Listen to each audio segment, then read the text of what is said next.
ഈശ്വരന്മാരെ ക്രിസ്തുവിൽ സ്നേഹവന്ദനം. നമ്മൾ ദൈവത്തിന്റെ ഹിതപ്രകാരമുള്ള ദൈവസഭ എന്ന വിഷയത്തെ പറ്റിയുള്ള പഠനം തുടരുകയാണ്.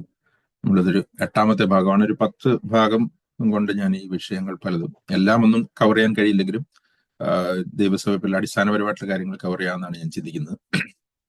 നമ്മൾ കഴിഞ്ഞ ആഴ്ചയിൽ ചിന്തിച്ചത് ദൈവസഭയിലെ രാജകീയ പുരോഹിത വർഗമായിട്ടുള്ള വിശ്വാസികളുടെ ശുശ്രൂഷയെ പറ്റിയായിരുന്നു നമ്മൾ ചിന്തിച്ചത്. നമ്മൾ ചിന്തിച്ചപ്പോൾ പറഞ്ഞിരുന്നു, രാജകീയ പുരോഹിത വർഗം എന്നുള്ളത് കർത്താവിന്റെ ജീവൻ അവരിൽ കൂടി ഒഴുകുകയും അവരത് ആത്മാവിന്റെ ഫലങ്ങളായിട്ടും ആത്മാവിന്റെ വരങ്ങളായിട്ടും മാനിഫെസ്റ്റ് ചെയ്തുകൊണ്ട് അന്യോന്യം ശുശ്രൂഷിച്ചുകൊണ്ടാണ് ദൈവസഭയെ ബിൽഡ് ചെയ്തത്. അതാണ് രാജകീയ പുരോഹിത വർഗത്തിന്റെ ശുശ്രൂഷ എന്നുള്ളത് നമ്മൾ കഴിഞ്ഞ ആഴ്ചയിൽ ചിന്തിച്ചു.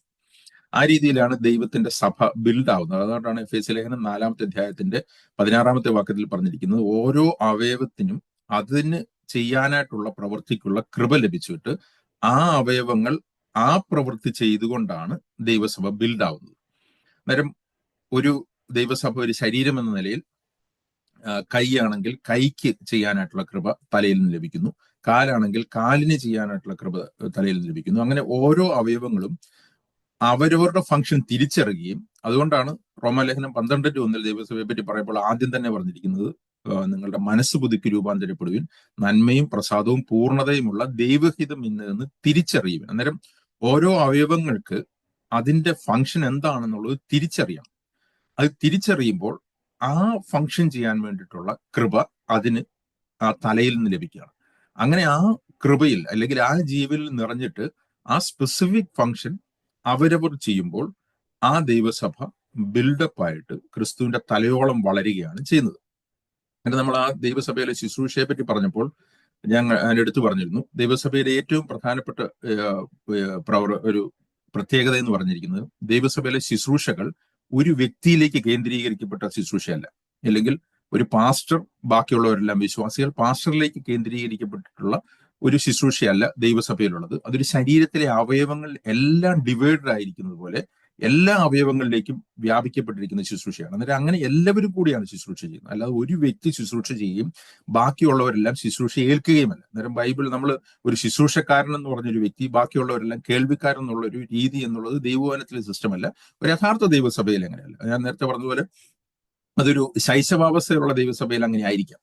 പക്ഷെ അങ്ങനെ ആയിരിക്കാനായിട്ട് ദൈവം ഒരിക്കലും ആഗ്രഹിക്കുന്നത്, ഒരു ദൈവസഭ വളരണമെന്ന് ദൈവം ആഗ്രഹിക്കുന്നു. വളരുമ്പോൾ ശുശ്രൂഷകന്മാർ ഉണ്ടാവുകയും ആ ശുശ്രൂഷകന്മാരാണ് അന്യോന്യമാണ് ദൈവസഭയെ ബിൽഡ് ചെയ്യുന്നത്. അന്നേരം ഒന്ന്, ഒരു വ്യക്തി കേന്ദ്രീകൃതമായിട്ടുള്ള ശുശ്രൂഷയല്ല, അത് ശരീരത്തിൽ ആകമാനമുള്ള ശുശ്രൂഷയാണ്. രണ്ടാമത്, ഒരു വൺ സൈഡഡ് ശുശ്രൂഷയല്ല, അന്യോന്യമുള്ള ശുശ്രൂഷയാണ്. നമ്മളത് വളരെ അനേക വാക്യങ്ങൾ കൂടി ചിന്തിച്ചു. മ്യൂച്വൽ ആയിട്ടുള്ള ശുശ്രൂഷയാണ്, അന്യോന്യമുള്ള ശുശ്രൂഷയാണ്. അങ്ങനെയുള്ള ശുശ്രൂഷകന്മാരാലാണ് ദൈവസഭ വളരുകയും അങ്ങനെയാണ് ദൈവസഭ കർത്താവിന്റെ ശരീരമായിട്ട്, കർത്താവിന്റെ തലയോളം വളരാനായിട്ട് കഴിയുന്നത്. ഇന്ന് ഞാൻ ഡിസ്കസ് ചെയ്യാനായിട്ട് ആഗ്രഹിക്കുന്നത്, അങ്ങനെയുള്ള ദൈവസഭ എന്ന ശരീരത്തിലെ രാജകീയ പുരോഹിത വർഗത്തിൽ നിന്ന് തന്നെ ദൈവം കൊടുക്കുന്ന ചില അപ്പോയിന്റ്മെന്റുകളുണ്ട്. അത് എഫേസ്യ ലേഖനം വായിച്ചു കഴിഞ്ഞാൽ നമുക്ക് മനസ്സിലാവും. ദൈവം ചിലരെ ദൈവസഭയിൽ നിയമിക്കുന്നുണ്ട്. അതിലെ ഏറ്റവും പ്രധാനപ്പെട്ട ഒരു നിയമനം എന്ന് പറയുന്നത് മൂപ്പന്മാരുടെ നിയമനമാണ്. ദൈവസഭയെ ലീഡ് ചെയ്യാനായിട്ട്, ഈ പ്രാദേശിക ദൈവസഭയെ ഈ ശുശ്രൂഷകന്മാരിൽ കൂടി ബിൽഡ് ചെയ്യപ്പെടുന്ന ദൈവസഭയെ ലീഡ് ചെയ്യാനായിട്ട് ദൈവം മൂപ്പന്മാരെ ദൈവസഭയിൽ അപ്പോയിന്റ് ചെയ്യുന്നുണ്ട്. അതിനെപ്പറ്റി കുറച്ച് ഡീറ്റെയിൽ ആയിട്ട് ചിന്തിക്കാനായിട്ട് ആഗ്രഹിക്കുകയാണ്. ആദ്യമായിട്ട് നമ്മൾ മനസ്സിലാക്കേണ്ട ഒരു കാര്യം എന്ന് വെച്ച് കഴിഞ്ഞാൽ, നമ്മൾ പലപ്പോഴും കാണുന്നത് പോലെ ഒരു സിംഗിൾ പാസ്റ്റർ സിസ്റ്റം എന്നുള്ളത് പുതിയ നിയമത്തിലെ ഒരു സിസ്റ്റമേ അല്ല. ഒരു പാസ്റ്റർ, ബാക്കിയുള്ളവരെല്ലാം വിശ്വാസികൾ അല്ലെങ്കിൽ ബാക്കിയുള്ളവരെല്ലാം ശുശ്രൂഷകന്മാർ എന്നുള്ള രീതിയിലല്ല ബൈബിളിലെ ഉപദേശം. ബൈബിളിലെ പുതിയ നിയമത്തിലെ ദൈവസഭയുടെ പരിപാലനം എന്നുള്ളത് മൾട്ടിപ്പിൾ എൽഡേഴ്സിലാണ് നിക്ഷിപ്തമായിരിക്കുന്നത്. എന്ന് വെച്ച് കഴിഞ്ഞാൽ, ദൈവസഭയെ പരിപാലിക്കാനായിട്ട് ദൈവവചനത്തിൽ മൂപ്പന്മാരെയാണ് ദൈവം വെച്ചിരിക്കുന്നത്, അല്ലാതെ ഒരൊറ്റ വ്യക്തിയല്ല. നമ്മളത് മുമ്പോട്ട് പോകുമ്പോൾ കൂടുതലായിട്ട് ചിന്തിക്കാം. അതിൽ ഈ സിംഗിൾ പാസ്റ്റർ സിസ്റ്റം ഇല്ലെങ്കിൽ ഒരു പുരോഹിതൻ, ബാക്കിയുള്ളവരെല്ലാം വിശ്വാസികൾ എന്നുള്ള രീതിയിലുള്ളത് പഴയ നിയമത്തിലെ ഒരു സിസ്റ്റമാണ്. അന്നേരം പഴയ നിയമത്തിലെ ആ പുരോഹിതന്റെ എക്സാക്റ്റ് ആയിട്ടുള്ള പുതിയ നിയമത്തിലെ റെപ്രസെന്റേഷൻ അല്ല പുതിയ നിയമത്തെ എൽഡർ അല്ലെങ്കിൽ പാസ്റ്റർ. ഇത് മുമ്പോട്ട് പോകുമ്പോൾ കൂടുതലായിട്ട് അത് വിശദീകരിക്കാനായിട്ട് ഞാൻ ശ്രമിക്കാം. പഴയ നിയമത്തിലെ പുരോഹിതന്റെ വർക്ക് ആ രീതിയിൽ ആയിരിക്കാനായിട്ടുള്ള കാര്യം എന്ന് വെച്ച് കഴിഞ്ഞാൽ, നമുക്കറിയാവുന്ന പോലെ പഴയ നിയമത്തിൽ ദൈവസഭ ഒരു ശരീരമായിട്ട് വർക്ക് ചെയ്യപ്പെട്ടിരുന്നില്ല. കർത്താവിന് ഒരു ശരീരത്തെ ബിൽഡ് ചെയ്യാനായിട്ട് പഴയ നിയമത്തിൽ കഴിഞ്ഞിരുന്നില്ല. കാരണം യേശുക്രിസ്തുവിന്റെ മരണപുനരുത്ഥാനത്തോടു കൂടിയാണ് യേശുക്രിസ്തു സഭയുടെ തലയായിത്തീരുന്നത്. കൊലോസ്യർ 2-ാമത്തെ അധ്യായത്തിൽ പറയുന്നുണ്ട്, കർത്താവ് മരിച്ചവരിൽ നിന്ന് ഉയർത്തെഴുന്നേറ്റുകൊണ്ട് സഭയുടെ തലയായിത്തീർന്നു.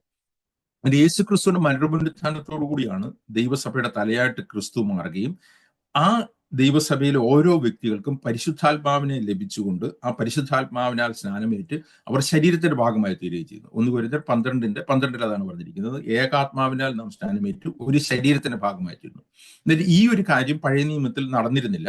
യേശുക്രിസ്തുവിന്റെ മരണപുനരുത്ഥാനത്തിൽ കൂടി മനുഷ്യന്റെ പാപഹൃദയം മാറ്റുകയും ദൈവവുമായിട്ട് അവനെ കണക്ട് ചെയ്യുകയും ഒരു ശരീരമായിട്ട് വർക്ക് ചെയ്യുകയും ചെയ്യാതിരുന്ന പഴയ നിയമ കാലത്ത് ദൈവത്തിനും മനുഷ്യർക്കും മധ്യത്തിൽ ദൈവം പുരോഹിതന്മാരെ വെച്ചിരുന്നു. അവർ ദൈവത്തിനും മനുഷ്യർക്കും നടുവിൽ നിൽക്കുന്ന, മനുഷ്യർക്ക് വേണ്ടി ദൈവത്തോട് സംസാരിക്കുന്ന മീഡിയേറ്റേഴ്സ് ആയിരുന്നു. നമ്മൾ എബ്രായ ലേഖനം 5-ാമത്തെ അധ്യായത്തിന്റെ 1-ാമത്തെ വാക്യത്തിൽ നമുക്ക് കാണാനായിട്ട് കഴിയും, പുരോഹിതന്മാരെന്നുള്ളത് മനുഷ്യർക്ക് വേണ്ടി ദൈവത്തിന്റെ നടുവിൽ നിന്നുകൊണ്ട് ശുശ്രൂഷ ചെയ്യുന്നവരാണ്, മനുഷ്യരിൽ നിന്ന് എടുക്കുന്നവരാണെന്നുള്ളത് എബ്രായ ലേഖനത്തിൽ യേശുക്രിസ്തുവിന്റെ പൗരോഹിത്യത്തെ പറ്റി പറയുമ്പോൾ കുറച്ച് ഡീറ്റെയിൽ ആയിട്ട് പറയുന്നുണ്ട്.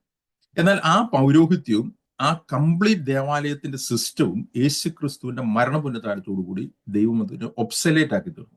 എബ്രായ ലേഖനം 10:19 വളരെ കൃത്യമായിട്ട് അത് ദൈവവചനം വിശദീകരിക്കുന്നുണ്ട്. യേശുക്രിസ്തു തന്റെ ദേഹം എന്ന തിരശ്ശീലയിൽ കൂടി ജീവനുള്ള ഒരു പുതുവഴി തുറക്കുകയും എല്ലാ വ്യക്തികൾക്കും അതിവിശുദ്ധ സ്ഥലത്തേക്ക് കടന്നു വന്ന് ദൈവത്തെ ആത്മാവിൽ ആരാധിക്കാനായിട്ടും പുരോഹിത ശുശ്രൂഷ ചെയ്യാനായിട്ടും കഴിയുന്നു. പഴയ നിയമത്തിൽ അത് സാധ്യമായിരുന്നില്ല. പഴയ നിയമത്തിൽ തിരശ്ശീല നിന്നിരുന്നു. എന്നാൽ യേശുക്രിസ്തു തന്റെ ദേഹം എന്ന തിരശ്ശീല ചെന്നതോടുകൂടി ദൈവം ഈ ദേവാലയ സിസ്റ്റവും പഴയ നിയമത്തിലെ പൗരോഹിത്യ സിസ്റ്റവും അബോളിഷ് ചെയ്യുന്നു എന്ന് പ്രഖ്യാപിച്ചുകൊണ്ട് ദേവാലയത്തിലെ തിരശ്ശീലത്തിൽ കയറുകയാണ്. അതോടുകൂടി പഴയ നിയമത്തിലെ സിസ്റ്റം അതോടുകൂടി ആ ഒരു കാര്യം അതോടുകൂടി തീരുകയാണ്. അതുകൊണ്ട് അതിന്റെ വേറൊരു പകർപ്പല്ല പുതിയ നിയമത്തിലെ പാസ്റ്റർ എന്ന് പറഞ്ഞത്. ഞാനത് പറയാൻ കാര്യം എന്ന് പറഞ്ഞാൽ പലപ്പോഴും നമ്മളത് തിയറിറ്റിക്കലി അങ്ങനെ അല്ല എന്ന് പറയുന്നുണ്ടെങ്കിലും പ്രാക്ടിക്കലി വരുമ്പോൾ പലപ്പോഴും അങ്ങനെയാണ് കാണാനായിട്ട് കഴിയുന്നത്. അന്നേരം അങ്ങനെയല്ല പുതിയ നിയമത്തിലെ സിസ്റ്റം എന്നുള്ളത്. പുതിയ നിയമത്തിലെ സിസ്റ്റം എന്ന് പറയുമ്പോൾ സഭയിലുള്ള എല്ലാ വിശ്വാസികളും എല്ലാവരും സഹോദരന്മാരാണ്, എല്ലാവരും ഒരു ശരീരത്തിന്റെ ഭാഗമാണ്. ആ ശരീരത്തിലെ അവയവങ്ങളാണ്. ആ അവയവങ്ങളിലെ ചില അപ്പോയിന്റ്മെന്റുകൾ മാത്രമാണ് എൽഡേഴ്സ് എന്നുള്ളത്. എൽഡേഴ്സ് എന്ന് പറയുന്നത് അല്ലെങ്കിൽ എഫേസ്യ ലേഖനം അതിന്റെ 4-ാമത്തെ അധ്യായത്തിൽ പറഞ്ഞിരിക്കുന്ന പല പല ശുശ്രൂഷകൾ ഇല്ല, അതെല്ലാം അല്ലെങ്കിൽ പല പല നിയമനങ്ങൾ, അതെല്ലാം ഈ ശരീരത്തിൽ തന്നെ ദൈവം കൊടുക്കുന്ന ചില നിയമനങ്ങളാണ്, അല്ലാതെ ഒരു പ്രത്യേക സ്ഥാനമല്ല. ഇത് ഞാൻ പറയുന്ന കാര്യമല്ല, യേശുക്രിസ്തു തന്നെയാണ് ഇത് പഠിപ്പിച്ചു തുടങ്ങിയത്. അത് തന്നെയാണ് അപ്പോസ്തലന്മാർ തുടർന്നും പഠിപ്പിച്ചത്. മത്തായിയുടെ സുവിശേഷം അതിന്റെ 23-ാമത്തെ അധ്യായത്തിന്റെ 8-ാമത്തെ വാക്യത്തിൽ യേശുക്രിസ്തു പറയാണ് എങ്ങനെയായിരിക്കണം പുതിയ നിയമത്തിലെ ശിഷ്യന്മാരുടെ അടുത്ത്, കർത്താവിന്റെ ശിഷ്യന്മാരുടെ അടുത്ത് എങ്ങനെയായിരിക്കണം എന്നുള്ളതിനെ പറ്റി പറയുന്നത്. ഞാൻ നേരത്തെ പറഞ്ഞതുപോലെ കഴിഞ്ഞ ആഴ്ചയിൽ ഞാൻ പറഞ്ഞിരുന്നു, യേശുക്രിസ്തുവിന്റെ മരണപുനരുത്ഥാനത്തോടു കൂടി യേശുക്രിസ്തു ആ അഴിഞ്ഞു പോകാത്ത ജീവന്റെ ശക്തിയാൽ മഹാപുരോഹിതനായി തീർന്നു. യേശുക്രിസ്തുവിൽ വിശ്വസിക്കുന്ന എല്ലാ വ്യക്തികൾക്കും ആ അഴിഞ്ഞു പോകാത്ത ജീവന്റെ ശക്തി ലഭിക്കുകയും അങ്ങനെ എല്ലാവരും രാജകീയ പുരോഹിതന്മാരാവുകയും ചെയ്തു. അന്നേരം എല്ലാവരും പുതിയ നിയമത്തിലേക്ക് വരുമ്പോൾ എല്ലാ വ്യക്തികളും രാജകീയ പുരോഹിതന്മാരാണ്, രക്ഷിക്കപ്പെട്ടവരില്ല. ആ രാജകീയ പുരോഹിതന്മാരിൽ നിന്നുള്ള ചില അപ്പോയിന്റ്മെന്റുകൾ മാത്രമാണ് ദൈവസഭയിലെ എൽഡേഴ്സ്, അതുപോലെ അപ്പോസ്തലന്മാർ, പ്രവാചകന്മാർ, സുവിശേഷകന്മാർ, മൂപ്പന്മാർ അല്ലെങ്കിൽ ഇടയന്മാർ എന്നുള്ളത്. പക്ഷെ അതൊരു പെർട്ടിക്കുലർ ടൈറ്റിൽ അല്ല. ആ ടൈറ്റിൽ ആ രീതിയിൽ എടുക്കരുത് എന്ന് യേശുക്രിസ്തു വളരെ വ്യക്തമായിട്ട് പറഞ്ഞു. മത്തായിയുടെ സുവിശേഷം 23-ാമത്തെ അധ്യായത്തിന്റെ 8-ാമത്തെ വാക്യം അവിടെ പറഞ്ഞിരിക്കുകയാണ്, നിങ്ങളോ റബ്ബി എന്ന് പേരെടുക്കരുത്, അല്ലെങ്കിൽ ഗുരു എന്ന് പേരെടുക്കരുത്, ഒരുത്തനത്രേ നിങ്ങളുടെ ഗുരു, നിങ്ങളോ എല്ലാവരും സഹോദരന്മാർ. അന്നേരം ഇവിടെ പറഞ്ഞിരിക്കുന്ന ഒരു കാര്യം മനസ്സിലാക്കണം, ദൈവസഭയിലുള്ള എല്ലാ വ്യക്തികളും അവരുടെ ടൈറ്റിൽ എന്ന് പറഞ്ഞിരിക്കുന്നത് സഹോദരന്മാർ എന്നുള്ളതാണ്, ബ്രദേഴ്സ് എന്നുള്ളതാണ്. അതൊരു പറയാണ്, നിങ്ങൾ ആരും നായകന്മാരെന്ന് പേരെടുക്കരുത്, ഒരുത്തിനത്രേ നിങ്ങളുടെ നായകൻ ക്രിസ്തു തന്നെ. നിങ്ങൾ ആരും ലീഡർ എന്നുള്ളൊരു പേരെടുക്കരുത്. ലീഡർഷിപ്പ് ശുശ്രൂഷയുണ്ട്, പക്ഷെ ലീഡർ എന്നുള്ള പേര്, ആ ടൈറ്റിൽ നിങ്ങൾ എടുക്കരുത്. കാരണം എന്താണ്? ഒരൊറ്റ വ്യക്തിയാണ് നിങ്ങളുടെ നായകൻ, ക്രിസ്തു തന്നെ. എന്നിട്ട് പറയാണ്, ദൈവസഭയിലുള്ള ആത്മീയ അധികാരം എങ്ങനെയാണ് ലഭിക്കുന്നത് എന്നുള്ള പ്രിൻസിപ്പിൾ അവിടെ അടുത്ത വാക്യത്തിൽ പറഞ്ഞിരിക്കുകയാണ്. നിങ്ങൾ ഏറ്റവും വലിയവൻ നിങ്ങളുടെ ശുശ്രൂഷക്കാരനാകണം, തന്നെത്താൻ ഉയർത്തുന്നവനെല്ലാം താഴ്ത്തപ്പെടും, തന്നെത്താൻ താഴ്ത്തപ്പെടുന്നവനെല്ലാം ഉയർത്തപ്പെടും. അന്നേരം ഇങ്ങനത്തെ ടൈറ്റിലുകൾ ദൈവസഭയിലെ വ്യക്തികൾ എടുക്കരുത്. അത് തന്നെത്താൻ ഉയർത്തുന്ന ഒരു കാര്യമാണെന്നാണ് ഈ വാക്യം വായിച്ചു കഴിഞ്ഞാൽ മനസ്സിലാവുന്നത്. ഞാൻ മുമ്പായിരുന്ന സഭയിലായിരുന്ന സമയത്ത് ഒരിക്കലൊരു വ്യക്തി എൻ്റെ അടുത്ത് വന്നിട്ട് ചോദിച്ചു, സാധാരണഗതിയിൽ നമ്മളൊരു സഭയിലെ ഇന്ന സഭയിലെ ആളാണെന്ന് പറയുമ്പോൾ ആദ്യമേ ചോദിക്കുന്ന ചോദ്യം എന്ന് പറഞ്ഞു കഴിഞ്ഞാൽ നിങ്ങളുടെ സഭയിലെ പാസ്റ്റർ ആരാണെന്നാണ് ചോദിക്കുന്നത്. അന്നേരം എൻ്റെ അടുത്ത് ഒരാൾ ചോദിച്ചു, നിങ്ങളുടെ സഭയിലെ പാസ്റ്റർ ആരാണെന്ന് ചോദിച്ചു. പലരും ചോദിച്ചു. അന്നേരം ഞാൻ പറഞ്ഞു, ഞങ്ങളുടെ സഭയിൽ ഒരു സിംഗിൾ പാസ്റ്റർ സിസ്റ്റം അല്ല. ഞങ്ങളുടെ സഭയിൽ എന്ന് പറഞ്ഞാൽ ഞാനായിരിക്കും സഭയിൽ ഒരു സിംഗിൾ പാസ്റ്റർ സിസ്റ്റം അല്ല, സഭയിലെ മൂപ്പന്മാരാണ് സഭയുടെ ലീഡർഷിപ്പ് എന്ന് പറഞ്ഞു. അന്നേരം ഇദ്ദേഹം പറഞ്ഞു, ഓ അപ്പൊ തലവനില്ലാത്ത സഭയാണല്ലേ എന്ന് ചോദിച്ചു. ഞാൻ പറഞ്ഞു, തലവനില്ലാത്ത സഭയല്ല, തലവനുണ്ട്. തലയും തലവനും എല്ലാം ക്രിസ്തുവാണെന്നാണ് ദൈവം പഠിപ്പിക്കുന്നത്. തല ക്രിസ്തുവാണ്, തലവൻ ക്രിസ്തുവാണ്, നായകൻ ക്രിസ്തുവാണ്, ബാക്കി എല്ലാവരും സഹോദരന്മാരാണ്. ആ സഹോദരന്മാരിൽ നിന്ന് ദൈവം അപ്പോയിന്റ് ചെയ്യുന്ന ചില വ്യക്തികൾ മാത്രമാണ് എൽഡേഴ്സ്. അല്ലാതെ ആ എൽഡർ എന്ന് പറഞ്ഞിരിക്കുന്നത് തലയല്ല. ഞാൻ മുമ്പോട്ട് പോട്ടെ. അന്നേരം ഇങ്ങനെ ഞാൻ കഴിഞ്ഞ ആഴ്ച പറഞ്ഞിരുന്നു, ഒരു കോർണർ സ്റ്റോൺ, ഒരു മൂലക്കല്ല്, ബാക്കി എല്ലാം ജീവനുള്ള കല്ലാണ്. ഒരു രാജകീയ മഹാപുരോഹിതൻ, ബാക്കിയുള്ളവരെല്ലാം രാജകീയ പുരോഹിതന്മാർ. ഒരു തല, ബാക്കിയുള്ള എല്ലാം അവയവങ്ങൾ. ഈ രീതിയിലാണ് ദൈവം പഠിപ്പിക്കുന്നത്. അന്നേരം ദൈവസഭയിൽ ഒരു വ്യക്തിക്ക് ദൈവം ചില ആത്മീയ അധികാരങ്ങൾ കൊടുക്കുന്നതിന്റെ അടിസ്ഥാനം എന്താണ്? ദൈവത്തിന്റെ സന്നിധിയിൽ ഒരു വ്യക്തി തന്നെത്താൻ താഴ്ത്തുമ്പോൾ, ആ തലയുടെ കീഴിൽ സബ്മിഷനിൽ, ദൈവിക അധികാരത്തിൽ ഒരു വ്യക്തി തന്നെത്താൻ താഴ്ത്തി തന്നെത്താൻ ജീവിക്കുമ്പോൾ, കർത്താവ് ആ വ്യക്തിയെ ഉയർത്തി ചില സ്പിരിച്വൽ അതോറിറ്റീസ് കൊടുക്കുകയാണ്. ആ അതോറിറ്റി ദൈവസഭ റെക്കഗ്നൈസ് ചെയ്യുകയും അങ്ങനെയുള്ള വ്യക്തികളാണ് ദൈവസഭയിലെ സ്പിരിച്വൽ അതോറിറ്റിയിലേക്ക് വരുന്നത്. എന്നാൽ തന്നെത്താൻ ഉയർത്തുന്ന ഒരു വ്യക്തി, യഥാർത്ഥത്തിൽ ഈ ടൈറ്റിലുകൾ സ്വയമായിട്ട് ഏറ്റെടുക്കുന്ന വ്യക്തികൾ അവർ തന്നെത്താൻ ഉയർത്തുന്നവരാണെന്നാണ് അവിടെ പറഞ്ഞിരിക്കുന്നത്. അതുകൊണ്ടാണ് യേശുക്രിസ്തു പറഞ്ഞത്, തന്നെത്താൻ ഉയർത്തുന്നവനെല്ലാം താഴ്ത്തപ്പെടും. ഇവിടെ മുകളിൽ ടൈറ്റിൽ എടുക്കുന്നതിനെ പറ്റി പറയുമ്പോൾ പറയാണ്. അതായത് നമ്മൾ മനസ്സിലാക്കണം, എങ്ങനെയാണ് നമുക്ക് അറിയാനായിട്ട് കഴിയുന്നത്? നമ്മളൊരു സ്പിരിച്വൽ ലീഡർഷിപ്പിലാണെങ്കിൽ, അങ്ങനെയുള്ള ഒരു ഇതാണ് ഞാൻ പറയുന്നത്, അങ്ങനെ ഒരു ലീഡർഷിപ്പിലാണെങ്കിൽ നമുക്ക് എങ്ങനെയാണ് അറിയാനായിട്ട് കഴിയുന്നത് നമ്മൾ തന്നെത്താൻ ഉയർത്തുന്നവരാണോ എന്നുള്ളത്? ഈ തന്നെത്താൻ ഉയർത്തുക എന്ന് പറയുന്നത് പിശാചിന്റെ ആറ്റിറ്റ്യൂഡും തന്നെത്താൻ താഴ്ത്തുക എന്ന് പറയുന്നത് യേശുക്രിസ്തുവിന്റെ ആറ്റിറ്റ്യൂഡുമാണ്. അതായത് നമ്മൾക്ക് പിശാചിന്റെ ആറ്റിറ്റ്യൂഡാണോ യേശുക്രിസ്തുവിന്റെ ആറ്റിറ്റ്യൂഡാണോ ഉള്ളത് എന്ന് നമുക്ക് എങ്ങനെ അറിയാനായിട്ട് കഴിയും? അതായത് നമ്മൾ ഈ രീതിയിൽ തന്നെ ചിന്തിച്ചാൽ മതി. നമ്മൾ ഒരു ടൈറ്റിലിൽ അറിയപ്പെടാനായിട്ട് ആഗ്രഹിക്കുന്നുണ്ട്. മറ്റുള്ളവർ നമ്മളെ ഒരു സഹോദരൻ എന്ന നിലയിൽ നിന്നും ഉയർന്ന രീതിയിൽ കാണാനായിട്ട് നമ്മുടെ ഹൃദയത്തിൽ ആഗ്രഹമുണ്ട്. മറ്റുള്ളവരങ്ങനെ വിളിക്കുന്നതുകൊണ്ട് പ്രശ്നമില്ല, അവർക്ക് അങ്ങനെ തോന്നുകൊണ്ട് വിളിച്ചേക്കാം. പക്ഷെ നമ്മളത് ആഗ്രഹിക്കുന്നുണ്ടോ എന്നുള്ളതാണ് ചോദ്യം. പലപ്പോഴും നമ്മളൊരു പാസ്റ്ററിനെ ഒരു സഹോദരൻ എന്ന് അഡ്രസ്സ് ചെയ്ത് കഴിഞ്ഞ് കഴിഞ്ഞാൽ അദ്ദേഹം ഒഫൻഡഡ് ആവും. ഞാൻ പറയുന്നത് എല്ലാവരും പ്രായത്തിൽ മൂത്തുള്ള ആൾക്കാരെ എല്ലാം സഹോദരൻ എന്ന് വിളിക്കണമെന്നല്ല ഞാൻ പറഞ്ഞിരിക്കുന്നത്. ഇപ്പൊ പ്രായത്തിലുള്ള മൂത്തുള്ള ഒരാളെ നമുക്ക് അച്ചായ എന്ന് വിളിക്കാം, അല്ലെങ്കിൽ അങ്കിൾ എന്ന് വിളിക്കാം. പക്ഷെ അങ്ങനെ പോലും നമ്മൾ ഈ ടൈറ്റിൽ എടുക്കുന്ന ആൾക്കാരെ വിളിക്കുന്നവർക്ക് ഇഷ്ടമല്ല. അവർ പെട്ടെന്ന് ഒഫൻഡഡ് ആവും. ഞാൻ ഒരിക്കലും ഇങ്ങനൊരു കാർട്ടൂൺ കാണുകയായിരുന്നു. കാർട്ടൂൺ ഒരു വ്യക്തി വരച്ചിരിക്കുന്നത്. അദ്ദേഹം എന്നൊരു ഒരു കൺവെൻഷന്റെ ഒരു സ്റ്റേജിലാണ്. സ്റ്റേജിലെ കൺവെൻഷനിൽ കസേരകൾ ഇട്ടിട്ട് അന്നേരം ഒരാൾ മൈക്കിൽ കൂടെ വിളിച്ചു പറയാണ്, ഫ്രണ്ടിലത്തെ റോയിലുള്ള കസേരകളെല്ലാം പാസ്റ്റർമാർക്കുള്ളവരാണ്, ദൈവമക്കൾ ആരും അവർ അത് കയറിയിരിക്കരുതെന്ന്. എന്ന് വെച്ച് കഴിഞ്ഞാൽ ആദ്യത്തെ നിരകളെല്ലാം പാസ്റ്റർമാർക്കുള്ളതാണ്, ദൈവമക്കൾ ആരും അത് കയറിയിരിക്കുക. എന്ന് വെച്ച് കഴിഞ്ഞാൽ പാസ്റ്റർമാരെന്ന് പറയുന്നത് ദൈവമക്കളല്ല, അവരെക്കാൾ ഉയർന്ന ഏതോ ഒരു ഗ്രൂപ്പാണ് എന്നുള്ള ധ്വനിയാണെന്ന് ഞാൻ ഈ പറഞ്ഞൊരു കാർട്ടൂൺ ആണെങ്കിലും പലരുടെയും മനസ്സിലുള്ള ചിന്തയാണ്. പക്ഷെ അങ്ങനെയല്ല. എല്ലാവരും ദൈവമക്കളാണ്, എല്ലാവരും സഹോദരന്മാരാണ്, എല്ലാവരും ഒരു ശരീരത്തിലെ അവയവങ്ങളാണ്, എല്ലാവരും രാജകീയ പുരോഹിത വർഗമാണ്.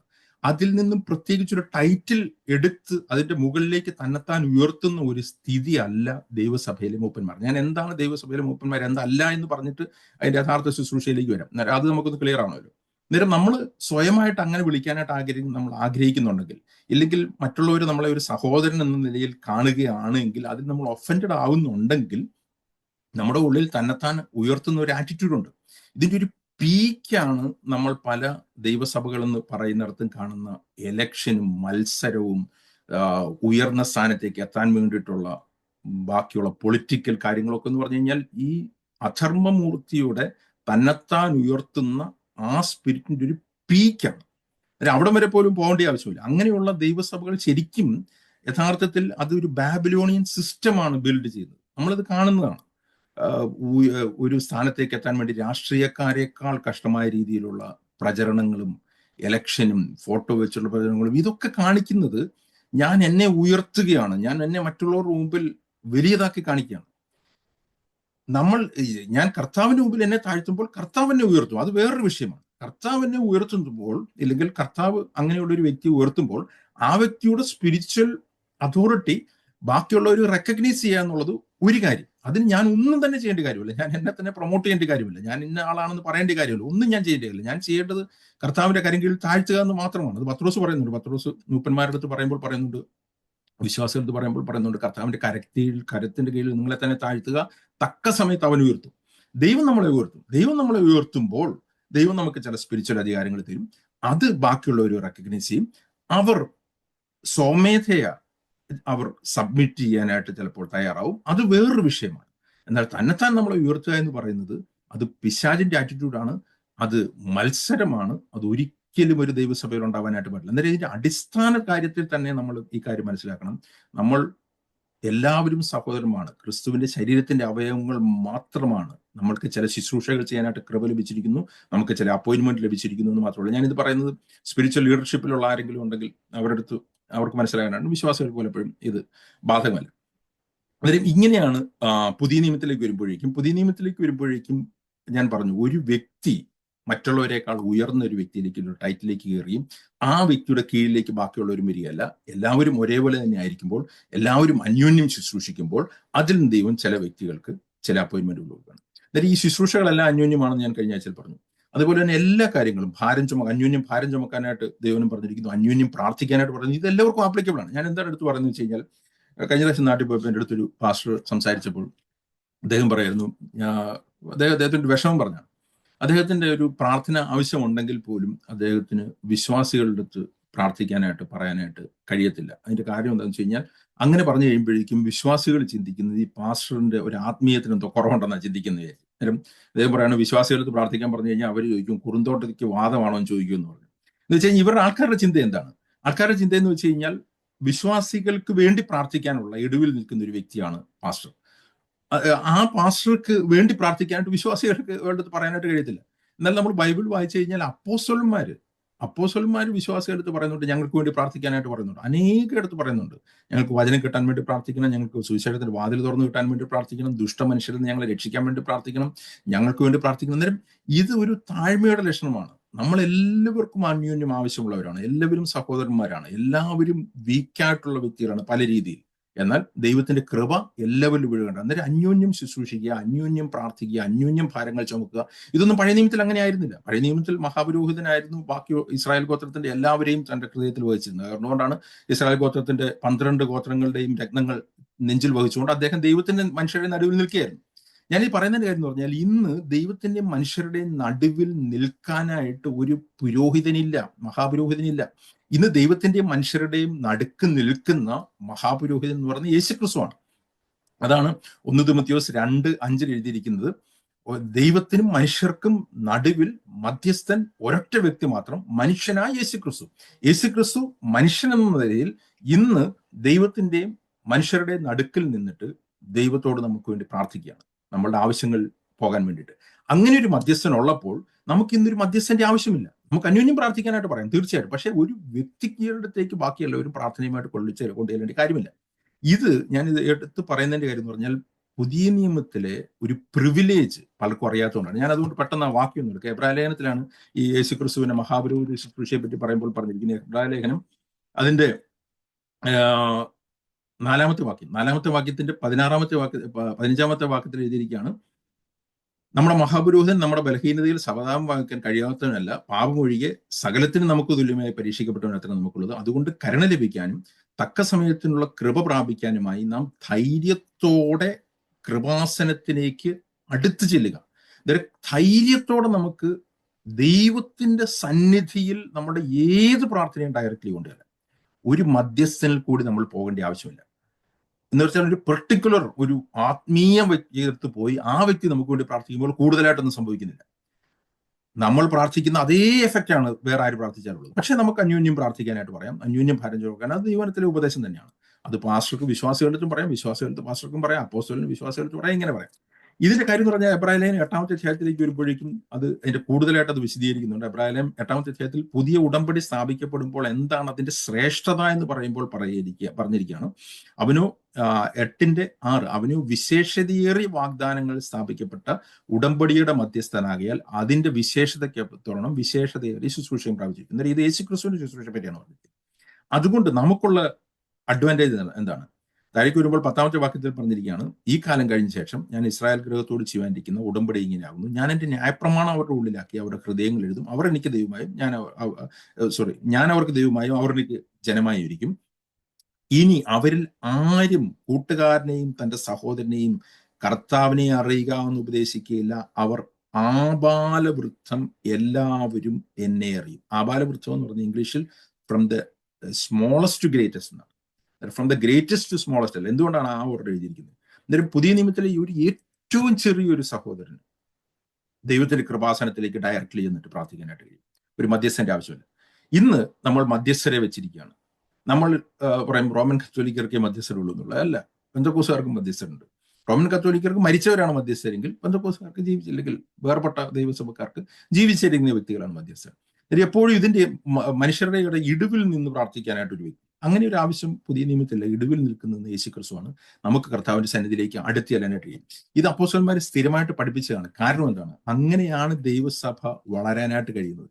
നമ്മൾ ഫിലിപ്പിയ ലേഖനത്തിൽ യേശുക്രിസ്തുവിന്റെ താഴ്ചയെ പറ്റി പറഞ്ഞതിന് ശേഷം പൗലോസ് ഫിലിപ്പിയിലെ സഹോദരന്മാരെ എൻകറേജ് ചെയ്യാനായിട്ട് പറയുന്ന ചില വാക്കുകൾ അതുകൂടി പറഞ്ഞിട്ട് ഞാൻ മുമ്പോട്ട് പോകാം.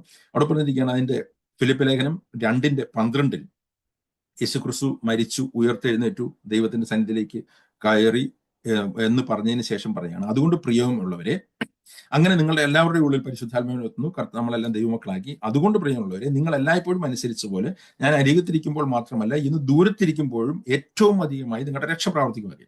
പിന്നെ പൗലോസ് പറയുന്നതിന്റെ കാര്യം എന്ന് പറഞ്ഞാൽ, ഞാൻ അരികത്തിരുന്നപ്പോൾ, പൗലോസ് ഒരു അപ്പോസ്തലനായിരുന്നു, പൗലോസ് അരികത്തിരുന്നപ്പോൾ ഇവർ ആത്മീയരായിട്ട് വളർന്നു. കാരണം എന്താണ്? പൗലോസ് ഇവരുടെ ഒരു സ്പിരിച്വൽ ക്രച്ച് ആയിരുന്നു. വെച്ച് കഴിഞ്ഞാൽ ഒരു ഊഞ്ഞുവടി പോലെയായിരുന്നു.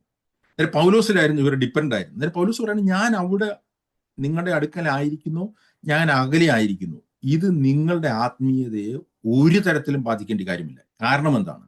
എൻ്റെ ഉള്ളിൽ പ്രവർത്തിക്കുന്ന അതേ ദൈവമാണ് നിങ്ങളുടെ ഉള്ളിലും പ്രവർത്തിക്കുന്നത്. അതാണ് അടുത്ത വാക്യത്തിൽ പറഞ്ഞിരിക്കുന്നത്, for God is working in you, the same God. ഞാനൊരു കാര്യം നിങ്ങളത് പറയാനായിട്ട് ആഗ്രഹിക്കുകയാണ്. ദൈവത്തിന്റെ പരിശുദ്ധാത്മാവ് എല്ലാ വ്യക്തികളിലും ഒരുപോലെയാണ് ആയിരിക്കുന്നത്. കർത്താവിന്റെ ആത്മാവാണത്. അതുകൊണ്ട് തന്നെ നമുക്ക് കർത്താവിന്റെ സന്നിധിയിലേക്ക് ചെല്ലാനായിട്ടും കർത്താവിന്റെ ശുശ്രൂഷ ചെയ്യാനായിട്ടും കഴിയും. അതിന് നമുക്കൊരു മധ്യസ്ഥന്റെ ആവശ്യമില്ല. ഞാനിത് കുറച്ച് വിശദമായിട്ട് ഈ കാര്യങ്ങൾ പറഞ്ഞെന്ന് മാത്രമേ ഉള്ളൂ. അന്നേരം ഈ രീതിയിലാണ് ദൈവസഭ വർക്ക് ചെയ്യുന്നത്. അങ്ങനെ വർക്ക് ചെയ്യാത്ത ദൈവസഭകൾ, അങ്ങനെ ധൈര്യമില്ലാത്ത, അങ്ങനെ ആ ഒരു രീതിയിലേക്ക് ദൈവസന്നിധിയിലേക്ക് ചെല്ലാൻ കഴിയാത്ത വ്യക്തികൾ എന്ന് പറഞ്ഞാൽ ആത്മീയരായിട്ടുള്ള ശിശുക്കളാണ്. അങ്ങനെയുള്ളവരെ യഥാർത്ഥത്തിൽ എക്വിപ്പ് ചെയ്ത് ദൈവവുമായിട്ട് കണക്ട് ചെയ്ത് കർത്താവുമായിട്ടുള്ള ആ ഒരു ബന്ധത്തിലേക്ക് വളർത്തുക എന്നുള്ളതാണ് പുതിയ നിയമത്തിലെ ശുശ്രൂഷകർ ചെയ്യേണ്ടത്, അല്ലെങ്കിൽ മൂപ്പന്മാർ ചെയ്യേണ്ടത്. ഞാൻ മുമ്പോട്ട് വിട്ടെ. അന്നേരം ഞാൻ എന്തല്ല പുതിയ നിയമത്തിലെ മൂപ്പൻ എന്നുള്ളതാണ് ഞാൻ പറഞ്ഞത്, അല്ലെങ്കിൽ പാസ്റ്റർ. അത് പഴയ നിയമത്തിലെ പുരോഹിതന്റെ എക്സൈറ്റ് ആയിട്ടുള്ള ഒരു പുതിയ നിയമ വേർഷൻ അല്ല. മനുഷ്യരുടെയും ദൈവത്തിന്റെയും നടുവിൽ നിൽക്കുന്ന വ്യക്തിയല്ല. എല്ലാ സഹോദരന്മാരായിരിക്കുമ്പോൾ തന്നെ, എല്ലാവരും ഒരു ശരീരത്തിന്റെ അവയവമായിരിക്കുമ്പോൾ തന്നെ ദൈവം കൊടുക്കുന്ന ചില അപ്പോയിന്റ്മെന്റ് ആണ്. ഈ അപ്പോയിന്റ്മെന്റിന്റെ വ്യത്യാസം എന്താണ്, ഇല്ലെങ്കിൽ എന്താണ് ദൈവസഭയിലെ മൂപ്പന്മാരെ കുറിച്ച് ദൈവം ആഗ്രഹിക്കുന്ന ശുശ്രൂഷ, എങ്ങനെയാണ് അവരായിരിക്കണം എന്നുള്ളതിനെ പറ്റി വളരെ ചുരുക്കമായിട്ട് പറയുകയാണ്. അതിന്റെ ഡീറ്റെയിൽ വിശദീകരണത്തിലേക്ക് തിമോത്തിയോസിലേക്കും തീത്തോസിലേക്കും പോകുമ്പോൾ അവരുടെ യോഗ്യതകളൊക്കെ പറയുന്നുണ്ട്. ആ ഒരു രീതിയിലല്ല, അതിന് പകരമായിട്ട് ജനറലായിട്ട് ഈ കാര്യങ്ങൾ പറയാനായിട്ട് ഞാൻ ആഗ്രഹിക്കുന്നത്. നമ്മൾ ഈ മൂപ്പൻ എന്നുള്ള പദം, അതേ പദം തന്നെയാണ് ബൈബിളിൽ ഇന്റർചേഞ്ചബിൾ ആയിട്ട് അധ്യക്ഷൻ എന്നുള്ള പദവും ഇടയൻ എന്നുള്ള പദം. ഇടയൻ എന്നുള്ള പദം ആ രീതിയിലല്ല നമ്മളിപ്പോൾ ഉപയോഗിക്കുന്നത്. നമ്മൾ പാസ്റ്റർ എന്നുള്ള അതിന്റെ ഇംഗ്ലീഷ് ടൈമാണ് നമ്മൾ ഉപയോഗിക്കുന്നത്. പക്ഷെ അതിന്റെ ഒരു അതിന്റെ ശരിക്കുള്ള അർത്ഥം എന്ന് പറഞ്ഞാൽ ഇടയൻ എന്നാണ്. എന്നാൽ ഈ മൂപ്പൻ എന്നുള്ള പദമാണ് ഏറ്റവും കൂടുതലായിട്ട് ബൈബിളിൽ അവരുടെ സ്ഥാനത്തെ റെപ്രസെന്റ് ചെയ്യാനായിട്ട് കാണിക്കുന്നത്. കാരണം എന്ന് പറഞ്ഞു കഴിഞ്ഞാൽ ഈ മൂപ്പൻ എന്നുള്ളതാണ് യഥാർത്ഥത്തിൽ അവരുടെ സ്ഥാനം. അതിന്റെ കാര്യം അവരുടെ ഒരു സ്പിരിച്വൽ മെച്യൂരിറ്റിയാണ് എൽഡർ എന്നുള്ള പദത്തിൽ കൂടി പറയുന്നത്. അവരുടെ പ്രായത്തിലെ മെച്യൂരിറ്റി അല്ല. പ്രായത്തിലെ മെച്യൂരിറ്റിയും ഒരു പരിധി വരെ ആവശ്യമാണ്. അതുകൊണ്ടാണ് പുതിയ ശിഷ്യനെ അധ്യക്ഷനാക്കരുതെന്ന് പറഞ്ഞിരിക്കുന്നത്. അന്നേരം പുതിയ ശിഷ്യൻ ചിലപ്പോൾ സ്പിരിച്വലി അതേപോലെ മെച്യൂർ ആവുകയാണെങ്കിൽ, അല്ലെങ്കിൽ പുതിയ ശിഷ്യൻ എന്ന് പറഞ്ഞാൽ ചെറുപ്പക്കാരായിട്ടുള്ള വ്യക്തികൾ അതേപോലെ സ്പിരിച്വൽ മെച്യൂർ ആകുകയാണെങ്കിൽ അവരെ മൂപ്പന്മാരാക്കുന്നതിൽ തടസ്സമൊന്നുമില്ല. എന്നാൽ പുതിയ ശിഷ്യനാവരുത്. അന്നേരം ഒരു പ്രായം ഒരു വലിയ ഘടകമല്ല. പ്രായമുള്ളവർ ചിലപ്പോൾ സ്പിരിച്വൽ മെച്യൂരിറ്റി ആവണമെന്നില്ല. സ്പിരിച്വൽ മെച്യൂരിറ്റിയാണ് മൂപ്പനാകാനായിട്ടുള്ള ഏറ്റവും പ്രധാനപ്പെട്ട യോഗ്യത. അന്നേരം മൂപ്പൻ എന്നുള്ള വാക്ക് അത് പ്രസ്പിറ്റോസ് എന്നുള്ള വാക്കാണ് അതിന്റെ ഗ്രീക്കിൽ. അത് 66 പ്രാവശ്യം ബൈബിൾ ഉപയോഗിച്ചിട്ടുണ്ട്. അന്നേരം ഒന്ന് മൂപ്പൻ എന്നുള്ള പദം, രണ്ടാമത്തെ അതേ തത്തുല്യമായിട്ട് പറയുന്ന പദമാണ് അധ്യക്ഷൻ എന്നുള്ളത്. അധ്യക്ഷൻ എന്ന് പറയുന്നത് ഓവർസിയർ എന്നുള്ള പദമാണ് ഉപയോഗിച്ചിരിക്കുന്നത്. മൂന്നാമത്തെ പദം എന്ന് പറഞ്ഞിരിക്കുന്നത് ഇടയൻ എന്നുള്ള പദമാണ്. ഇടയൻ എന്നുള്ള പദം ഒരൊറ്റ പ്രാവശ്യം മാത്രം, അല്ലെങ്കിൽ പാസ്റ്റർ എന്നുള്ള പദം ഒറ്റ ഒരു പ്രാവശ്യം മാത്രം എഫേസ്യ ലേഖനം 4-ാമത്തെ അധ്യായത്തിൽ ഉപയോഗിച്ചിട്ടുണ്ട്. ബാക്കിയുള്ളിടത്തെല്ലാം അന്നേരം ഉപയോഗിച്ചിരിക്കുന്ന തത്തുല്യമായിട്ടുള്ള പദങ്ങൾ എന്ന് പറഞ്ഞാൽ അധ്യക്ഷൻ എന്നുള്ളതും മൂപ്പൻ എന്നുള്ളതാണ്. അന്നേരം എൽഡർ എന്നുള്ള പദം ഞാൻ നേരത്തെ പറഞ്ഞു, അത് ആ വ്യക്തിയുടെ ആത്മീയ പക്വതയെ കാണിക്കാൻ വേണ്ടിയിട്ട് ഉപയോഗിക്കുന്ന പദമാണ്. ഓവർസിയർ ഇല്ലെങ്കിൽ അധ്യക്ഷൻ എന്നുള്ള പദം ആ വ്യക്തിയുടെ മിനിസ്ട്രീരിയൽ ഫംഗ്ഷൻ, അദ്ദേഹത്തിന്റെ ശുശ്രൂഷ എന്താണ് എന്നുള്ളത് കാണിക്കാൻ വേണ്ടിയിട്ടാണ് ഓവർസിയർ എന്നുള്ള പദം എഴുതിയിരിക്കുന്നത്. അല്ലെങ്കിൽ അധ്യക്ഷൻ, ഓവർസിയർ എന്ന് പറഞ്ഞു കഴിഞ്ഞാൽ മേൽനോട്ടം വഹിക്കുന്ന വ്യക്തി എന്ന നിലയിൽ അദ്ദേഹത്തിന്റെ മിനിസ്ട്രീരിയൽ ഫംഗ്ഷൻ അതാണ്. പാസ്റ്റർ ഇല്ലെങ്കിൽ ഇടയൻ എന്നുള്ള പദം ഉപയോഗിച്ചിരിക്കുന്ന അദ്ദേഹത്തിന്റെ ഗിഫ്റ്റിനെ കാണിക്കാൻ വേണ്ടിയിട്ടാണ്. അത് പരിപാലനപരമാണ്. ഇത് റോമാലേഖനത്തിൽ അനേക വരങ്ങളുടെ കൂട്ടത്തിൽ ഒരു വരമായിട്ടാണ് പരിപാലിക്കാനുള്ള വരം ഇല്ലെങ്കിൽ ഭരിക്കാനുള്ള വരം എന്നുള്ള മലയാളത്തിൽ ട്രാൻസ്ലേറ്റ് ചെയ്തിട്ട് ഉപയോഗിച്ചിരിക്കുന്നത്. ഞാൻ പറയാൻ കാര്യം എന്ന് പറഞ്ഞു കഴിഞ്ഞാൽ, ഇത് ഒരു പൊസിഷൻ അല്ല, അല്ലെങ്കിൽ ഒരു സ്ഥാനമല്ല. ഒരു സ്ഥാനം എന്ന് പറയാൻ കഴിയുമെങ്കിൽ തന്നെ എൽഡർ എന്നുള്ളതാണ് ആ സ്ഥാനം, ആ അദ്ദേഹത്തിന്റെ സ്പിരിച്വൽ മെച്ചൂരിറ്റി കാണിക്കാനായിട്ട്. മറ്റേതൊന്ന് ഗിഫ്റ്റ്, ആ വ്യക്തിയുടെ ഗിഫ്റ്റിനെ കാണിക്കാൻ വേണ്ടിയിട്ടുള്ളതും മറ്റേത് അദ്ദേഹത്തിന്റെ മിനിസ്ട്രിയെ കാണിക്കാൻ വേണ്ടിയിട്ടുള്ളതും. എന്നിട്ട് ആ ഒരു ടൈറ്റിൽ, പാസ്റ്റർ എന്നുള്ളൊരു ടൈറ്റിൽ അങ്ങനെ എടുക്കുന്നത് ദൈവവചനത്തിൽ ആ രീതിയിൽ അദ്ദേഹത്തിന്റെ ഒരു ഗിഫ്റ്റ് ആയിട്ടുള്ളൊരു കാര്യമാണ്. അതാണ് പലപ്പോഴും നമ്മളൊരു ടൈറ്റിലായിട്ട് എടുക്കുന്നത്. അന്നേരം പുതിയ നിയമ ദൈവസഭ സ്ഥാപിക്കുമ്പോൾ അപ്പോസ്തലന്മാർ എല്ലായ്പ്പോഴും തന്നെ ആ സഭകളിൽ ഒരു സ്ഥലത്ത് അപ്പോസ്തലന്മാർ ചെല്ലുകയും അവിടെ സുവിശേഷം പറയുകയും ഒരു സഭ ഉണ്ടാവുകയും ചെയ്തു കഴിഞ്ഞാൽ അപ്പോസ്തലന്മാർ ആ സഭയിൽ നിന്നുകൊണ്ട് ആ വിശ്വാസികളെ പഠിപ്പിക്കുകയും ആ വിശ്വാസികളുടെ ഇടയിൽ നിന്ന് തന്നെ സ്പിരിച്വലി മെച്യൂർ ആയിട്ടുള്ള വിശ്വാസികളെ ആ സഭയുടെ മൂപ്പന്മാരായിട്ട് തെരഞ്ഞെടുക്കുകയും ആ മൂപ്പന്മാരെ സഭയുടെ പരിപാലനം ഏൽപ്പിച്ചതിന് ശേഷം അപ്പോസ്തലന്മാർ അടുത്ത സ്ഥലത്തേക്ക് പോവുകയും അവിടെയും ഇതേ കാര്യം തന്നെ ചെയ്യുകയാണ് ചെയ്തത്. അന്നേരം അപ്പോസ്തലന്മാര് വിശ്വാസികളെ എക്വിപ്പ് ചെയ്തിട്ട് ആ വിശ്വാസികളിൽ നിന്ന് സ്പിരിച്വൽ ആയിട്ടുള്ള മെച്യൂർ ആയിട്ടുള്ള വിശ്വാസികളെ കണ്ടെത്തുകയും അവരെ മൂപ്പന്മാരായിട്ട് നിയമിക്കുകയാണ് ചെയ്തത്. ഞാനിത് പറയുന്നതിന്റെ കാര്യം എന്ന് പറഞ്ഞാൽ, ഇപ്പോൾ ഈ ഒരു സിസ്റ്റം അല്ല വർക്ക് ചെയ്യുന്നത്. ഇപ്പോൾ പലപ്പോഴും സംഘടനകൾ ഒരു സ്ഥലത്തുനിന്ന് വേറൊരു സ്ഥലത്തേക്ക് ട്രാൻസ്ഫർ ചെയ്യുകയോ അപ്പോയിന്റ് ചെയ്യുകയോ ചെയ്യുന്ന ഒരു രീതിയാണ്. ഇതൊന്നും ദൈവവചനത്തിലെ സിസ്റ്റമേ അല്ല. ഇപ്പോഴതൊക്കെ പ്രാക്ടിക്കലാണോ എന്ന് ചോദിച്ചു കഴിഞ്ഞാൽ പ്രാക്ടിക്കലാണ്. പ്രാക്ടിക്കലായിട്ട് നടക്കുന്ന സഭകളുണ്ട്, ഞാൻ അതിലേക്ക് പോകുന്നില്ല. അന്നേരം അതിലെങ്ങനെയാണ് ഈ സിസ്റ്റം മാറിയത്? ദൈവസഭ ഒരു ഡിക്ലൈനേഷൻ ആദ്യത്തെ 2 നൂറ്റാണ്ടിലും ഇങ്ങനെ തന്നെയായിരുന്നു. ഇല്ലെങ്കിൽ ഒന്ന് 2 നൂറ്റാണ്ടുകളിൽ ദൈവസഭകൾ ലോക്കൽ സഭകളായിരുന്നു, പ്രാദേശിക സഭകളായിരുന്നു. അപ്പോസ്തലന്മാരെ സ്ഥാപിക്കുന്ന സഭകളുണ്ടായിരുന്നു, അല്ലാതെ സ്ഥാപിക്കപ്പെട്ട സഭകളുണ്ടായിരുന്നു. എന്നാൽ അപ്പോസ്തലന്മാർ അല്ലാത്ത സഭകളിലാണെങ്കിലും ചെല്ലുകയും അവരെ പഠിപ്പിക്കുകയും അവിടെ ആ വിശ്വാസികളുടെ ഇടയിൽ നിന്ന് തന്നെ മൂപ്പന്മാരെ അപ്പോയിന്റ് ചെയ്യുകയും ചെയ്തിരുന്നു. എന്നാൽ മുമ്പോട്ട് പോകുമ്പോൾ നമ്മൾ വെളിപാട് പുസ്തകത്തിലേക്ക് വരുമ്പോഴേക്കും ഈ ദൈവസഭയുടെ ഒരു ഡിക്ലൈനേഷന്റെ തുടക്കം നമുക്ക് കാണാനായിട്ട് കഴിയും. അവിടെ വെച്ച് തന്നെ തുടങ്ങുകയും പിന്നീട് അത് ഡിക്ലൈനേഷൻ പോവുകയും ചെയ്തു. അന്നേരം അവിടെ വെച്ച് നമുക്ക് ഈ നിക്കോലാവരുടെ ഉപദേശം എന്നുള്ളൊരു ഉപദേശത്തെ അപ്പോസ്തലൻ ആയിട്ടുള്ള യോഹന്നാൻ കൂടി ദൈവം വളരെ ശക്തമായിട്ട് വിമർശിക്കുന്ന കാണാനായിട്ട് കഴിയും, രണ്ടിടത്ത് തന്നെ. അതായത് നിക്കോലാവ്, ഞാനൊരു വിശദീകരണത്തിലേക്ക് പോകുന്നില്ല. നിക്കോലാവരുടെ ഉപദേശം എന്ന് പറഞ്ഞു കഴിഞ്ഞാൽ മനുഷ്യരുടെ മേൽ അധികാരം നടത്തുക ഇല്ലെങ്കിൽ അവരുടെ മുകളിൽ തന്നെത്താൻ ഉയർത്തുന്ന ഒരു സിസ്റ്റത്തെയാണ് നിക്കോലിയാവരുടെ ഉപദേശം എന്നുള്ളതാണ് ദൈവവചന പഠിതാക്കൻ പറയുന്നത്. അന്നേരം അത് കാരണം ഇല്ലെങ്കിൽ ആ ഒരു രീതിയിലുള്ള സിസ്റ്റം വരികയും ദൈവസഭയിലെ വിശ്വാസികളുടെ ഇടയിൽ തന്നെ ഈ രണ്ടായിട്ടുള്ളൊരു ഗ്രൂപ്പ് ഉണ്ടാവുകയും ചെയ്തു. എന്ന് വെച്ച് കഴിഞ്ഞാൽ, ഒന്ന് വിശ്വാസികൾ എന്ന് പറഞ്ഞ ഒരു ഗ്രൂപ്പ്, ആ വിശ്വാസികളുടെ മുകളിൽ അല്ലെങ്കിൽ വിശ്വാസികളിൽ നിന്ന് തന്നെ കുറച്ചു പേർ മൂപ്പന്മാർ, ഈ മൂപ്പന്മാരുടെ മുകളിൽ ഒരു സിംഗിൾ പാസ്റ്റർ എന്നുള്ളത് പുതിയ നിയമത്തിലെ സിസ്റ്റം അല്ല, ഒരു ഡിക്ലനേഷനിലേക്ക് വരുമ്പോൾ ഉണ്ടായ സിസ്റ്റമാണ്. അന്നേരം വിശ്വാസികൾ, മൂപ്പന്മാർ, ഒരു സിംഗിൾ പാസ്റ്റർ, അവരെ ലീഡ് ചെയ്യുന്ന സീനിയർ പാസ്റ്റർ അല്ലെങ്കിൽ പാസ്റ്റർ എന്നുള്ള ലെവലിലേക്ക് വന്നു. എന്നാൽ യഥാർത്ഥത്തിൽ ഈ പാസ്റ്ററും മൂപ്പനും ഒന്നാണ് എന്നുള്ളതാണ് ദൈവവചനത്തിൽ വളരെ വ്യക്തമായിട്ട് പറഞ്ഞിരിക്കുന്നത്. അങ്ങനെ അടുത്തൊരു കുറച്ചുകൂടി കഴിഞ്ഞപ്പോഴേക്കും അങ്ങനെയുള്ളതിന്റെ മുകളിലേക്കൊരു സിസ്റ്റം വരികയാണ്.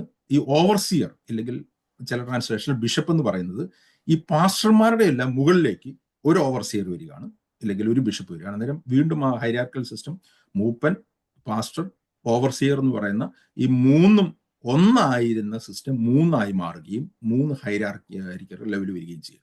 അന്നേരം ബിഷപ്പ്, അതിന്റെ കീഴിൽ പാസ്റ്റർ ഇല്ലെങ്കിൽ പുരോഹിതൻ, ഇല്ലെങ്കിൽ അതിന്റെ കീഴിൽ മൂപ്പന്മാർ, പിന്നെ വിശ്വാസികൾ എന്നുള്ള ലെവലിലേക്ക് വരിക. എന്നാൽ കുറച്ചുകൂടി കഴിയുമ്പോഴേക്കും ഈ കാത്തലിക് ചർച്ചിന്റെ ഒക്കെ വരവ് വരുമ്പോഴേക്കും ഒരു നൂറ്റാണ്ടുകൾ കഴിയുമ്പോഴേക്കും ഈ ബിഷപ്പുമാരുടെ മുകളിലേക്ക് അടുത്തൊരു ഹൈരാർക്കൽ ലെവൽ വരികയാണ്, ആർച്ച് ബിഷപ്പ് വരിക. അന്നേരം നമ്മൾ നോക്കണം ആ ഒരു സിസ്റ്റം എങ്ങനെയാണ് പോകുന്നത്. ആർച്ച് ബിഷപ്പ്, അതിന്റെ കീഴിൽ ബിഷപ്പ് ഇല്ലെങ്കിൽ ഓവർസിയർ, അതിന്റെ കീഴിൽ പാസ്റ്റർ, അതിൽ പാസ്റ്റർമാർ, അതിന്റെ കീഴിൽ മൂപ്പന്മാർ ഇല്ലെങ്കിൽ വിശ്വാസികൾ. കുറച്ചുകൂടെ കഴിയുമ്പോൾ ആർച്ച് ബിഷപ്പുകാരുടെ മുകളിലേക്ക് പോപ്പ് വരികയാണ്. അങ്ങനെ ആ ഒരു സിസ്റ്റം, ഹൈരാർക്കിയൽ സിസ്റ്റം കംപ്ലീറ്റ് ആവുകയാണ് പാരമ്പര്യ സഭകൾ. അല്ലെങ്കിൽ അതിന് വ്യത്യസ്തമായിട്ടുള്ള സഭകളുണ്ടെങ്കിലും ഈ രീതിയിലാണ് അത് വർക്ക് ചെയ്യുന്നത്. നമ്മളത് പറയുമ്പോൾ നമ്മൾ ചിന്തിക്കും അങ്ങനെയല്ല, വേർപെട്ട സഭകളിൽ അങ്ങനെയല്ല എന്ന് നമ്മൾ ചിന്തിക്കും. വേർപെട്ട സഭകളിലും ഏകദേശം ഈ ഒരു പാറ്റേൺ തന്നെയാണ് പോകുന്നത്. അവിടെയും പറഞ്ഞിരിക്കുന്ന ഒരു വിശ്വാസികൾ, മൂപ്പന്മാർ, pastor, central pastor, district pastor, അതിന്റെ മുകളിൽ ഓവർസിയറോ ഇല്ലെങ്കിൽ അതിന്റെ മുകളിലേക്ക് ആ ഒരു സിസ്റ്റം വേറൊരു രീതിയിൽ കണ്ടിന്യൂ ആണ്. ഞാൻ പറഞ്ഞു ഇതൊന്നും ദൈവവചനത്തിലെ സിസ്റ്റമല്ല. നമ്മൾ ദൈവത്തിന്റെ ഹൃദയപ്രകാരമുള്ള ദൈവസഭയാണ് നമ്മൾ പഠിക്കുന്നതെങ്കിൽ, ദൈവവചനപ്രകാരമാണ് നമ്മൾ ബിൽഡ് ചെയ്യാനായിട്ട് ആഗ്രഹിക്കുന്നതെങ്കിൽ, അത് പാരമ്പര്യ സഭയാണെങ്കിലും വേർപെട്ട സഭകളിലാണെങ്കിലും ഈ രീതിയിലുള്ള ഹൈറാർക്കിക്കൽ സിസ്റ്റം ദൈവവചന വിരുദ്ധമാണ്.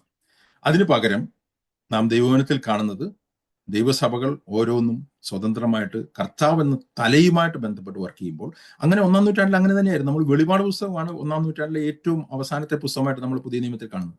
അവിടെ തന്നെ നമ്മൾ കാണുന്നത് ദൈവം ഒരു ലെറ്റർ അയക്കുമ്പോൾ ഓരോ സഭയ്ക്ക് സെപ്പറേറ്റ് ലെറ്ററാണ് അയക്കുന്നത്. ഇല്ലെങ്കിൽ നമ്മൾ ഈ സഭകളും ഒരൊറ്റ കോൺഗ്രിഗേഷനിലായിരുന്നെങ്കിൽ അവരുടെ സെൻട്രൽ പാസ്റ്റർ അയച്ചിട്ട് അങ്ങോട്ട് ഇപ്പോഴത്തെ പോലെ ഒരു ലെറ്റർ താഴോട്ട് വിട്ടാൽ മതിയായിരുന്നു. അന്ന് തന്നെ ഓരോ നിലവിളക്കുകൾ സെപ്പറേറ്റ് ആയിട്ടാണ് നമ്മൾ വെളിപാട് പുസ്തകത്തിൽ കാണുന്നത്. സഭകൾ, പുതിയ നിയമത്തിലെ സഭകൾ സ്വതന്ത്രവും യേശുക്രിസ്തു എന്ന തലയുമായിട്ട് ബന്ധപ്പെട്ട സ്വതന്ത്ര സഭകളും അതേപോലെ തന്നെ അവർ അന്യോന്യമുള്ള സ്പിരിച്വൽ ഫെലോഷിപ്പിലുള്ളതായിരുന്നതാണ് നമ്മൾ ദൈവത്തെ വായിച്ച കാണുന്നത്. ഞാൻ വിശദീകരണത്തിലേക്ക് പോകുന്നില്ല, അത് വേറൊരു വിഷയമായതുകൊണ്ട്. ആദ്യമ സമയത്ത് എന്ന് പറഞ്ഞു കഴിഞ്ഞാൽ അപ്പോസ്തലന്മാർ ഓരോ സ്ഥലങ്ങളിലേക്ക് പോവുകയും ഓരോ സ്ഥലത്തും പ്രാദേശിക സഭകൾ സ്ഥാപിക്കുകയും അവിടെ മൂപ്പന്മാരെ അപ്പോയിന്റ് ചെയ്തു. വാക്യങ്ങൾ എന്ന് പറഞ്ഞാൽ അപ്പോസ്തല പ്രവൃത്തി 14:23,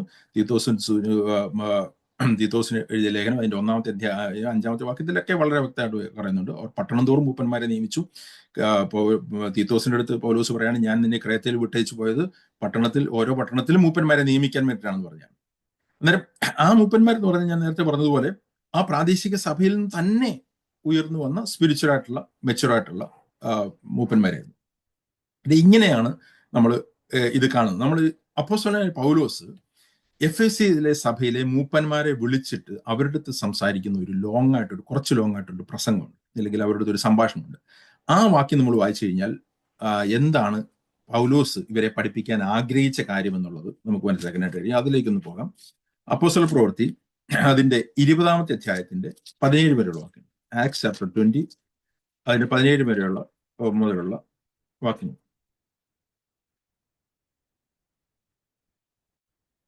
അവിടെ പറഞ്ഞിരിക്കുന്നത് 17 മിലേത്തോസിൽ നിന്ന് പൗലോസ് എഫെസോസിലേക്ക് ആളയക്കുകയും സഭയിലെ മൂപ്പന്മാരെ വരുത്തുകയും ചെയ്തത്. സഭയിലെ എഫെസ്യ സഭയിലെ പാസ്റ്ററിനെ വരുത്തുകയല്ല ചെയ്തത്, ആ സഭയിലെ മൂപ്പന്മാരാണ്. അന്നേരം പറഞ്ഞാൽ ആ മൂപ്പന്മാരാണ് ആ സഭയുടെ റെസ്പോൺസിബിൾ ആൾക്കാരെന്നുള്ളത് അവിടെ വളരെ ക്ലിയർ ആണ്.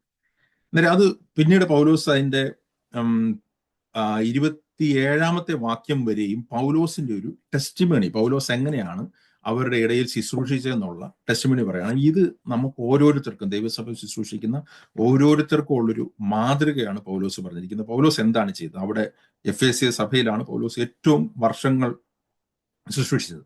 അവിടെ 20-ാമത്തെ വാക്യത്തിൽ ഇങ്ങനെയാണ് എഴുതിയിരിക്കുന്നത്, ഞാൻ കഷ്ടങ്ങളോടുകൂടെ കർത്താവിനെ സേവിച്ചു വന്നുവെന്നും പ്രയോജനമുള്ളത് ഒന്നും മറച്ചു വെക്കാതെ പരസ്യമായും വീട് തോറും നിങ്ങളോട് അറിയിക്കുകയും ഉപദേശിക്കുകയും ദൈവത്തെങ്കിലേക്കുള്ള മാനസാന്തരവും നമ്മുടെ കർത്താവ് യേശുവിലുള്ള വിശ്വാസവും യഹൂദന്മാർക്കും യവന്മാർക്കും സാക്ഷീകരിച്ചു എന്നും നിങ്ങൾ അറിയുന്നുവല്ലോ എന്ന് പറയാണ്. എന്നിട്ട് താഴേക്ക് വരുമ്പോൾ പറയാണ്, അത് ദൈവത്തിന്റെ ആലോചന 27-ാമത്തെ വാക്യത്തിൽ പറയുകയാണ്, ദൈവത്തിന്റെ ആലോചന ഒട്ടും മറച്ചു വെക്കാതെ ഞാൻ മുഴുവനും നിങ്ങളെ അറിയിച്ചുവല്ലോ, അതുകൊണ്ട് നിങ്ങളിൽ ആരെങ്കിലും നശിച്ചു പോയാൽ ഞാൻ കുറ്റക്കാരനല്ല എന്ന് ഞാൻ ഇന്നേ ദിവസം നിങ്ങളോട് സാക്ഷ്യം പറഞ്ഞു. അന്നേരം പൗലോസ് എഫെസ്യ മൂപ്പന്മാരെ വിളിച്ചിട്ട് എഫെസ്യസ് അവരെ വിട്ടുപോവുകയാണ്. അന്നേരം പൗലോസിന്റെ ഒരു ടെസ്റ്റിമണി പറയുമ്പോൾ പറയാണ്, നിങ്ങൾ ഒരൊറ്റ വ്യക്തി പോലും നശിച്ചു പോയാൽ ഞാൻ കുറ്റക്കാരനല്ല, നിങ്ങളുടെ രക്തത്തിന് ഞാൻ കുറ്റക്കാരനല്ല. കാരണം എന്താണ്? അവിടെ പറഞ്ഞിരിക്കുകയാണ്, ദൈവത്തിന്റെ ആലോചന ഒട്ടും മറച്ചു വെക്കാതെ മുഴുവനായിട്ട് ഞാൻ നിങ്ങളെ അറിയിച്ചല്ലോ. അന്നേരം ദൈവസഭയിലെ ശുശ്രൂഷകന്മാരുടെ ഇല്ലെങ്കിൽ മൂപ്പന്മാരുടെ അടുത്തുള്ള ഒരു നിർദ്ദേശമായിട്ടാണ് ഇത് പറയുന്നത്. അന്നേരം നമ്മൾ എപ്പോഴും ഒരു സഭയിലായിരിക്കുമ്പോൾ നമ്മൾ ദൈവത്തിന്റെ ആലോചന മുഴുവനായിട്ട് നമ്മൾ അറിയിക്കുകയാണെങ്കിൽ നമ്മൾ ഒരിക്കലും നമ്മൾ ആ സഭയിലുള്ള വ്യക്തികളുടെ കണക്ക് നമ്മുടെ ചോദിക്കത്തില്ല. നമ്മൾ കണക്ക് കൊടുക്കേണ്ടവരാണ് എന്ന് എബ്രായ ലേഖനത്തിൽ പറയുന്നത്. നമ്മൾ പറഞ്ഞിരിക്കുന്ന ദൈവസഭയിലെ മൂപ്പന്മാർ, ദൈവസഭയിലെ നേതാക്കന്മാർ ആ സഭയിലുള്ള വിശ്വാസികളുടെ കണക്ക് ദൈവത്തിന്റെ സന്നിധിയിൽ ബോധിപ്പിക്കേണ്ടവരാണ്. വിശ്വാസികൾ ആ ദൈവസഭയുടെ എൽഡേഴ്സിന് അക്കൗണ്ടബിൾ ആണ് എന്നുള്ളത് എബ്രായ ലേഖനത്തിൽ പറയുന്നുണ്ട്. എന്നാൽ ഇവിടെ പൗലോസ് പറഞ്ഞിരിക്കുകയാണ്, എനിക്ക് ആ കണക്കിൽ നിന്ന് ഞാൻ ദൈവം എന്നെ ഒഴിവാക്കും. കാരണം എന്താണ്? ഞാൻ ദൈവത്തിന്റെ ആലോചന ഒട്ടും മറച്ചു വെക്കാതെ മുഴുവനായിട്ട് അറിയിച്ചു. എന്നാലും ദൈവത്തിന്റെ ആലോചന ദൈവം നമ്മളുടെ അടുത്ത് പറയുന്നത് മുഴുവനായിട്ട്, അതിന്റെ റിസൾട്ട് എന്താണെന്നുള്ളത് നമ്മൾ നോക്കേണ്ട കാര്യമില്ല, അതിന്റെ കോൺസിക്വൻസ് എന്താണെന്ന് നോക്കേണ്ട കാര്യമില്ല. അത് അടുത്ത വാക്യത്തിൽ പൗലോസ് പറയുന്നുണ്ട്, എങ്ങനെ നമുക്കത് അറിയിക്കാനായിട്ട് കഴിയും. നമ്മൾ പരിപൂർണമായിട്ട് അത് അറിയിക്കുകയാണെങ്കിൽ ദൈവം ഒരിക്കലും ആ സഭയിലുള്ള ഒരാളുടെയും കണക്ക് നമ്മൾ ചോദിക്കില്ല. നമ്മൾ അതേസമയം ഇത് മറച്ചു വെക്കുകയാണെങ്കിൽ, നമ്മളുടെ പേഴ്സണൽ ലാഭത്തിന് വേണ്ടിയിട്ട്, നമ്മളുടെ എന്താണ് പറയുക, നമ്മുടെ വില പോകാതിരിക്കാനും വേണ്ടി, അല്ലെങ്കിൽ ദൈവം മറ്റുള്ളവർ നമ്മളെ എങ്ങനെ കാണും എന്ന് ചിന്തിച്ചുകൊണ്ട് ദൈവത്തിന്റെ ആലോചന നമ്മൾ ഏതെങ്കിലും രീതിയിൽ മറച്ചു വെച്ചാൽ, ദൈവം പറയാനുള്ളത് മറച്ചു വെച്ച് കഴിഞ്ഞാൽ അവരുടെ കണക്ക്, അവരുടെ രക്തം ദൈവം നമ്മുടെ ചോദിക്കും. ഇത് പഴയ നിയമത്തിലെ തന്നെ ഒരു കൽപ്പനയാണ്.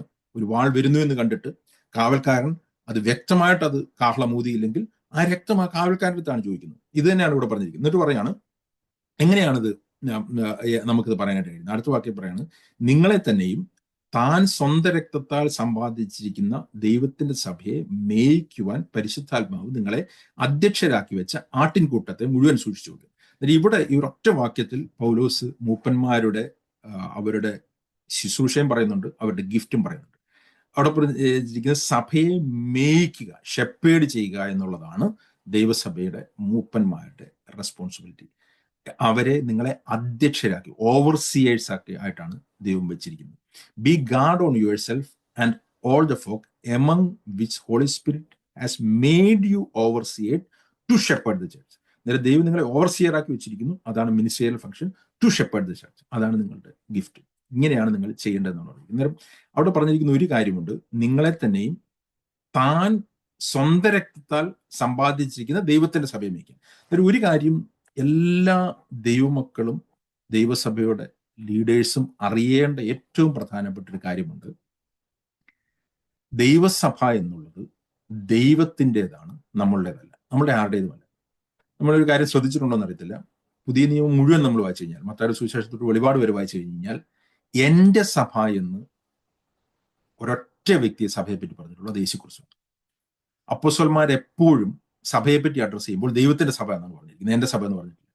ഇന്ന് പലപ്പോഴും സഭകൾ അറിയപ്പെടുന്നത് എന്താണ്? ഇന്ന പാസ്റ്ററുടെ ചർച്ച്, ഇന്ന ബ്രദറിന്റെ ചർച്ച് എന്ന രീതിയിലാണ് അറിയപ്പെടുന്നത്. അങ്ങനെ അപ്പോസ്തലന്മാർ പോലും പറയാൻ ധൈര്യപ്പെട്ടില്ല.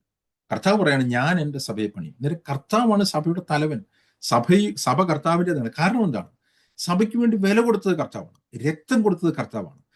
ഇത് നമ്മൾ ഓരോരുത്തരും മനസ്സിലായിരിക്കണം. സഭ നമ്മുടേതല്ല, കർത്താവിൻ്റെതാണെന്ന് മനസ്സിലാകുമ്പോൾ നമുക്ക് കർത്താവ് പറയുന്ന കാര്യങ്ങൾ ഭയം കൂടാതെ മുഴുവനായിട്ട് അറിയിക്കാനായിട്ട് കഴിയും.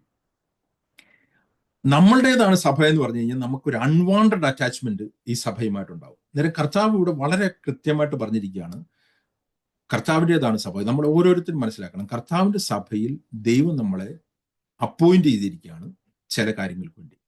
Ultimately church belongs to God. അതായത് കർത്താവിന്റെ സഭ കർത്താവിന്റെ രീതിയിൽ, കർത്താവിന്റെ വഴിയിൽ ആണ് ബിൽഡ് ചെയ്യപ്പെടുന്നത്. അതുകൊണ്ട് ആ ഒരു കാര്യം നമ്മൾ യഥാർത്ഥത്തിൽ മനസ്സിലാക്കണം. പലപ്പോഴും ആൾക്കാർ സഭ നമ്മുടേതാണെന്ന് ചിന്തിച്ചു കഴിഞ്ഞാൽ, ഇപ്പം പൗലോസിന്റെ അടുത്ത് കർത്താവ് പറയാണ്, എഫേസ്യ സഭയിൽ നീ ഇത്ര നാൾ ശുശ്രൂഷിച്ചു, ഇത്രയും നാൾ നീ അവരുടെ മുമ്പിൽ അവരുടെ അടുത്ത് കണ്ണീരോടുകൂടി രാവും പകലും അവരുടെ അടുത്ത് സുവിശേഷം പറഞ്ഞു, നിങ്ങൾ അവരുമായിട്ട് നിനക്കൊരു യഥാർത്ഥ അറ്റാച്ച്മെന്റ് ഉണ്ട്. പക്ഷെ ആ സഭ വിട്ടു പോകേണ്ട സമയമായിരിക്കുന്നു, നീ പോകാൻ പറഞ്ഞു കഴിഞ്ഞാൽ പൗലോസ് അന്നേരം തന്നെ അവർക്ക് പറഞ്ഞിരിക്കുകയാണ്. അവരെല്ലാം കരഞ്ഞു പറഞ്ഞിട്ടും പൗലോസ് അവരെ വിട്ടിട്ട് മാറുകയാണ്. പലപ്പോഴും ഞാൻ ഈ പറയുന്നതിന്റെ കാര്യം എന്ന് പറഞ്ഞാൽ, ഈ ഒരു അൺവാണ്ടഡ് അറ്റാച്ച്മെന്റ്, ദൈവത്തിന്റെ സഭയാണ് നമ്മുടെ സഭയാണ്, ദൈവത്തിന്റെ സഭയല്ല നമ്മുടെ സഭയാണ് എന്ന് നമുക്കൊരു ചിന്ത വന്നു കഴിഞ്ഞാൽ എപ്പോഴും നമുക്ക് ഈ ഒരു എന്താ പറഞ്ഞിരിക്കുന്ന അനാവശ്യമായിട്ടുള്ള അറ്റാച്ച്മെന്റ് അവിടെ കിടക്കും. നമ്മൾ പോയി കഴിഞ്ഞു കഴിഞ്ഞാലും, പലരും ഞാൻ കണ്ടിട്ടുണ്ട്, പലരും ആ സഭയിൽ നിന്ന് പോയി കഴിഞ്ഞാലും, വേറൊരു സ്ഥലത്തേക്ക് പോയി കഴിഞ്ഞാലും ആ സഭയെ കൺട്രോൾ ചെയ്യാനായിട്ട് ശ്രമിക്കും, ആ സഭയെ നിയന്ത്രിക്കാനായിട്ട് ശ്രമിക്കും. പലയിടത്തും എനിക്കറിയാവുന്ന കാര്യമാണ്. പല വ്യക്തികളും ഒരു റിമോട്ട് കൺട്രോൾ നിയന്ത്രണം ആ സഭയിൽ കൊണ്ടുവരാനായിട്ട് ശ്രമിക്കും. അപ്പോസ്തലന്മാർ പോലും അത് ചെയ്തില്ല. നമ്മൾ ബൈബിൾ വായിച്ചു കഴിഞ്ഞാൽ അപ്പോസ്തലന്മാർ സ്ഥാപിച്ച സഭകളിൽ പോലും അവർക്കൊരു സ്പിരിച്വൽ അതോറിറ്റി ഉണ്ടായിട്ട് പോലും അവർ അങ്ങനെ ഇടപെടുന്നില്ല. അതിൽ ചില എക്സെപ്ഷൻസ് ഉണ്ട്, കൊരിന്ത്യ സഭയിലൊക്കെ ഉണ്ട്, അത് ഞാൻ അതിലേക്ക് വിശദീകരിക്കുന്നില്ല, അതിന്റെ വേറൊരു കാരണമാണത്. പക്ഷെ അല്ലെങ്കിൽ സഭയെ അവർ കർത്താവിന്റെ കയ്യിൽ ഏൽപ്പിച്ചത്. അതുകൊണ്ടാണ് താഴേക്ക് വരുമ്പോൾ പറഞ്ഞിരിക്കുന്നത്, ദൈവത്തിലും പരിശുദ്ധാത്മാവിലും ആ സഭയെ ഏൽപ്പിച്ചിട്ട് അവർ പോവുകയാണ്. ഞാൻ എൻ്റെ ജീവിതത്തിൽ കണ്ടിട്ടുള്ള കാര്യമാണ്, ദൈവം ക്ലിയർ ആയിട്ട് പറഞ്ഞിട്ടുള്ള കാര്യമാണ്. നമ്മളൊരു സഭയിൽ എത്ര വർഷങ്ങളായിരുന്നാലും അവിടെ ഒന്ന് പോവുകയാണെങ്കിൽ, ദൈവം പോകാൻ പറഞ്ഞു കഴിഞ്ഞാൽ പോവുക. പിന്നീട് ആ ഒരു അൺവാണ്ടഡ് അറ്റാച്ച്മെന്റും ആ ഒരു നിയന്ത്രണവും അവിടെ വെക്കാനായിട്ട് ശ്രമിക്കരുത്. പിന്നെ അവർക്കൊരു ആവശ്യമുണ്ടെങ്കിൽ അവർ നമ്മളെ കോൺടാക്ട് ചെയ്യുകയാണെങ്കിൽ തീർച്ചയായിട്ടും നമ്മൾ അവൈലബിൾ ആയിരിക്കണം. പക്ഷെ അല്ലാതെ നമ്മുടെ ഭാഗത്തു നിന്ന് നമ്മുടെ സഭയാണെന്നുള്ള രീതിയിലൊരു നിയന്ത്രണം കൊണ്ടുവരാനായിട്ട് പാടില്ല. ഞാനിത് പറയുന്നത് പലപ്പോഴും ഞാൻ കണ്ടിട്ടുണ്ട്. ചില സഭകളിൽ കർത്തൃമേശ പോലും അവർക്ക് ഒരു ലോക്കൽ സഭയായിട്ട് ചെയ്യാനായിട്ടുള്ള സ്വാതന്ത്ര്യമില്ല. അവിടെ സ്ഥാപിച്ച അപ്പോസ്തലൻ വന്നിട്ട് കർത്തൃമേശ നടത്തണം, ഇല്ലെങ്കിൽ ഇവരെല്ലാവരും ആ ഹെഡ് ക്വാർട്ടേഴ്സിലോട്ട് പോയി കർത്തൃമേശ നടത്തും. ഇങ്ങനെയൊക്കെയുള്ള കാര്യങ്ങൾ ഞാൻ കണ്ടിട്ടുണ്ട്. എല്ലായിടത്തും ഉള്ള കാര്യങ്ങളല്ല പറയുന്നത്. എന്നാൽ ഞാൻ പറഞ്ഞത് ഏറ്റവും പ്രധാനമായിട്ട് പൗലോസ് ഇവരടുത്ത് പറയുകയാണ്, സഭ ദൈവത്തിൻ്റെതാണ്. ഈ സഭയെ മേയിക്കാനായിട്ടും അധ്യക്ഷത വഹിക്കാനായിട്ടുമാണ് കർത്താവ് നിങ്ങളെ ആക്കി വെച്ചിരിക്കുന്നു പറഞ്ഞിരിക്കുകയാണ്. എന്താണെന്നല്ല ഈ രണ്ട് ശുശ്രൂഷകൾ പൗലോസ് ഇവരടുത്ത് പറയുകയാണ്. ഒന്ന് മേയിക്കുക, ഒന്ന് അധ്യക്ഷത വഹിക്കുക. ഈ രണ്ട് കാര്യങ്ങളാണ് പറയാനായിട്ടുള്ളത്. മൂന്നാമത്തെ ഒരു കാര്യം എന്ന് പറഞ്ഞു കഴിഞ്ഞാൽ ഈ വിശ്വാസികളെ രാജകീയ പുരോഹിതമായിട്ട് എക്വിപ്പ് ചെയ്യുക. ഈ മൂന്ന് ശുശ്രൂഷകളാണ് പ്രധാനമായിട്ട്. ബാക്കി പല കാര്യങ്ങളുണ്ട് എങ്കിലും ഈ ഒരു മൂന്ന് ശുശ്രൂഷകളാണ് അടിസ്ഥാനപരമായിട്ട് സഭയുടെ എൽഡേഴ്സിന്റെ റെസ്പോൺസിബിലിറ്റി. ഒന്ന്, സഭയുള്ള വിശ്വാസികളെ ദൈവത്തിന്റെ തലയോളം വളരുന്ന രീതിയിൽ അവരുടെ ശുശ്രൂഷ ചെയ്യാനായിട്ട് എക്വിപ്പ് ചെയ്യുക. രണ്ട്, അവരെ മേക്ക് എ ഷെപ്പേർഡ് ചെയ്യുക. മൂന്ന്, അവരെ ഓവർസീ ചെയ്യുക. ഈ മൂന്ന് കാര്യങ്ങൾ ഒന്ന് ഞാൻ വിശദീകരിക്കാൻ പോവുകയാണ്. എങ്ങനെയാണ് അത് അങ്ങനെ ചെയ്യുന്നത്? നമ്മൾ ആദ്യത്തെ കാര്യം നമ്മൾ കഴിഞ്ഞ ആഴ്ചയിൽ തന്നെ ചിന്തിച്ചാണ്. എഫേസ്യ ലേഖനത്തിൽ പൗലോസ് പറയുന്ന കാര്യമാണ്. എഫേസ്യ ലേഖനം അതിന്റെ 4-ാമത്തെ അധ്യായത്തിൽ നമ്മൾ കഴിഞ്ഞ ആഴ്ച ചിന്തിച്ചു. അവിടെ 11-ാമത്തെ വാക്യം, അവിടെ ദൈവസഭയെ പറ്റിയാണ് ആദ്യത്തെ 4-ാമത്തെ വാക്യം മുതൽ പറഞ്ഞിരിക്കുന്നത്.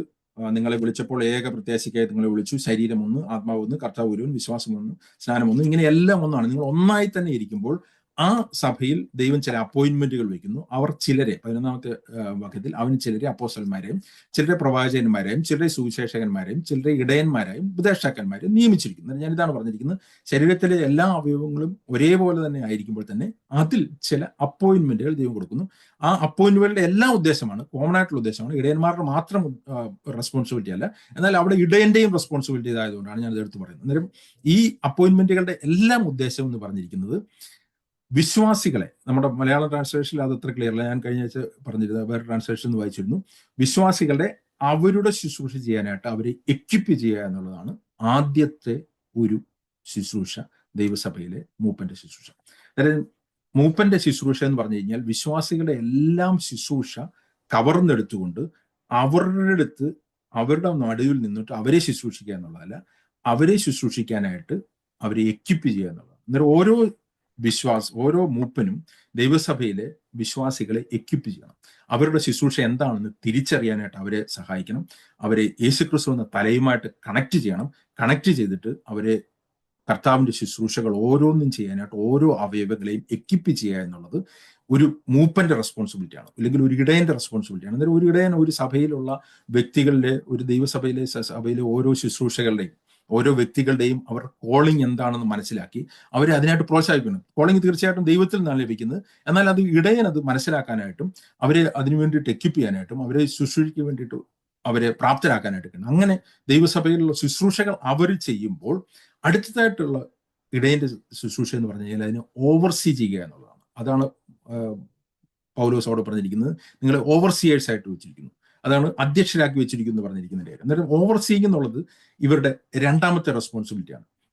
ഓവർസീയിങ്ങിൽ വരുമ്പോൾ ഉള്ള ഒരു പ്രത്യേകത എന്താണ്? നമ്മൾ അപ്പോസ്തല പ്രവൃത്തി 20-ാമത്തെ വാക്യത്തിൽ തന്നെ അവിടെ പറഞ്ഞിരിക്കുന്നതാണ്. അവിടെ നിങ്ങളെ തന്നെയും താൻ സ്വന്തം രക്തത്താൽ സമ്പാദിച്ചിരിക്കുന്ന ദൈവസഭയെ മേയിക്കുവാൻ പരിശുദ്ധാത്മാവ് നിങ്ങളെ അധ്യക്ഷരാക്കി വെച്ച ആട്ടിൻകൂട്ടത്തെ മുഴുവൻ സൂക്ഷിച്ചുകൊള്ളു. അന്നേരം ഈ ആട്ടിൻകൂട്ടത്തിനെ ഓവർസീ ചെയ്യുക എന്നുള്ളത് ഇടയന്റെ റെസ്പോൺസിബിലിറ്റിയാണ്. അതിന്റെ കാര്യം എന്താണ്? ഇങ്ങനെ ഓവർസീ ചെയ്യുമ്പോൾ ഇവരുടെ ഇടയിൽ വരുന്ന പ്രശ്നങ്ങൾ, ഇവരുടെ ഇടയിൽ കടന്നു വരാൻ സാധ്യതയുള്ള അപകടങ്ങൾ വിശ്വാസികൾ കാണുന്നതിന് മുമ്പേ ഇതിനെ മുമ്പോട്ട് കാണാനായിട്ടുള്ളൊരു റെസ്പോൺസിബിലിറ്റി അല്ലെങ്കിൽ ഒരു മിനിസ്റ്ററി ഈ ഇടയനുണ്ട്. അതുകൊണ്ടാണ് അടുത്ത വാക്യത്തിൽ പറഞ്ഞിരിക്കുന്നത്, ഞാൻ പോയ ശേഷം ആട്ടിൻകൂട്ടത്തെ ആദരിക്കാത്ത കൊടിയ ചെന്നായ്ക്കൾ നിങ്ങളുടെ ഇടയിൽ കടക്കുമെന്ന് ഞാൻ അറിയുന്നു. ശിഷ്യന്മാരെ തങ്ങളുടെ പിന്നാലെ വലിച്ചു കളയുവാനായി വിപരീതോപദേശം പ്രസ്താവിക്കുന്ന പുരുഷന്മാർ നിങ്ങളുടെ ഇടയിൽ എഴുന്നേൽക്കും. അതുകൊണ്ട് ഉണർന്നിരിപ്പിൻ. ഞാൻ 3 സംവത്സരം രാപ്പകൽ ഇടവിടാതെ കണ്ണൂർ വാർത്തുകൊണ്ട് ഓരോരുത്തർക്കും ബുദ്ധി പറഞ്ഞു തന്നു ഓർത്തുള്ളൂ. ഇത് അന്നേരം സഭയിലെ മൂപ്പന്മാരത്ത് പറയാണ്, നിങ്ങൾക്കൊരു റെസ്പോൺസിബിലിറ്റി ഉണ്ട്, സഭയെ ഓവർസീ ചെയ്യുക എന്നുള്ള റെസ്പോൺസിബിലിറ്റി. ഒന്ന്, സഭയിലുള്ള വിശ്വാസികളെ എക്വിപ്പ് ചെയ്യുക എന്നുള്ളത് നിങ്ങളുടെ റെസ്പോൺസിബിലിറ്റിയാണ്.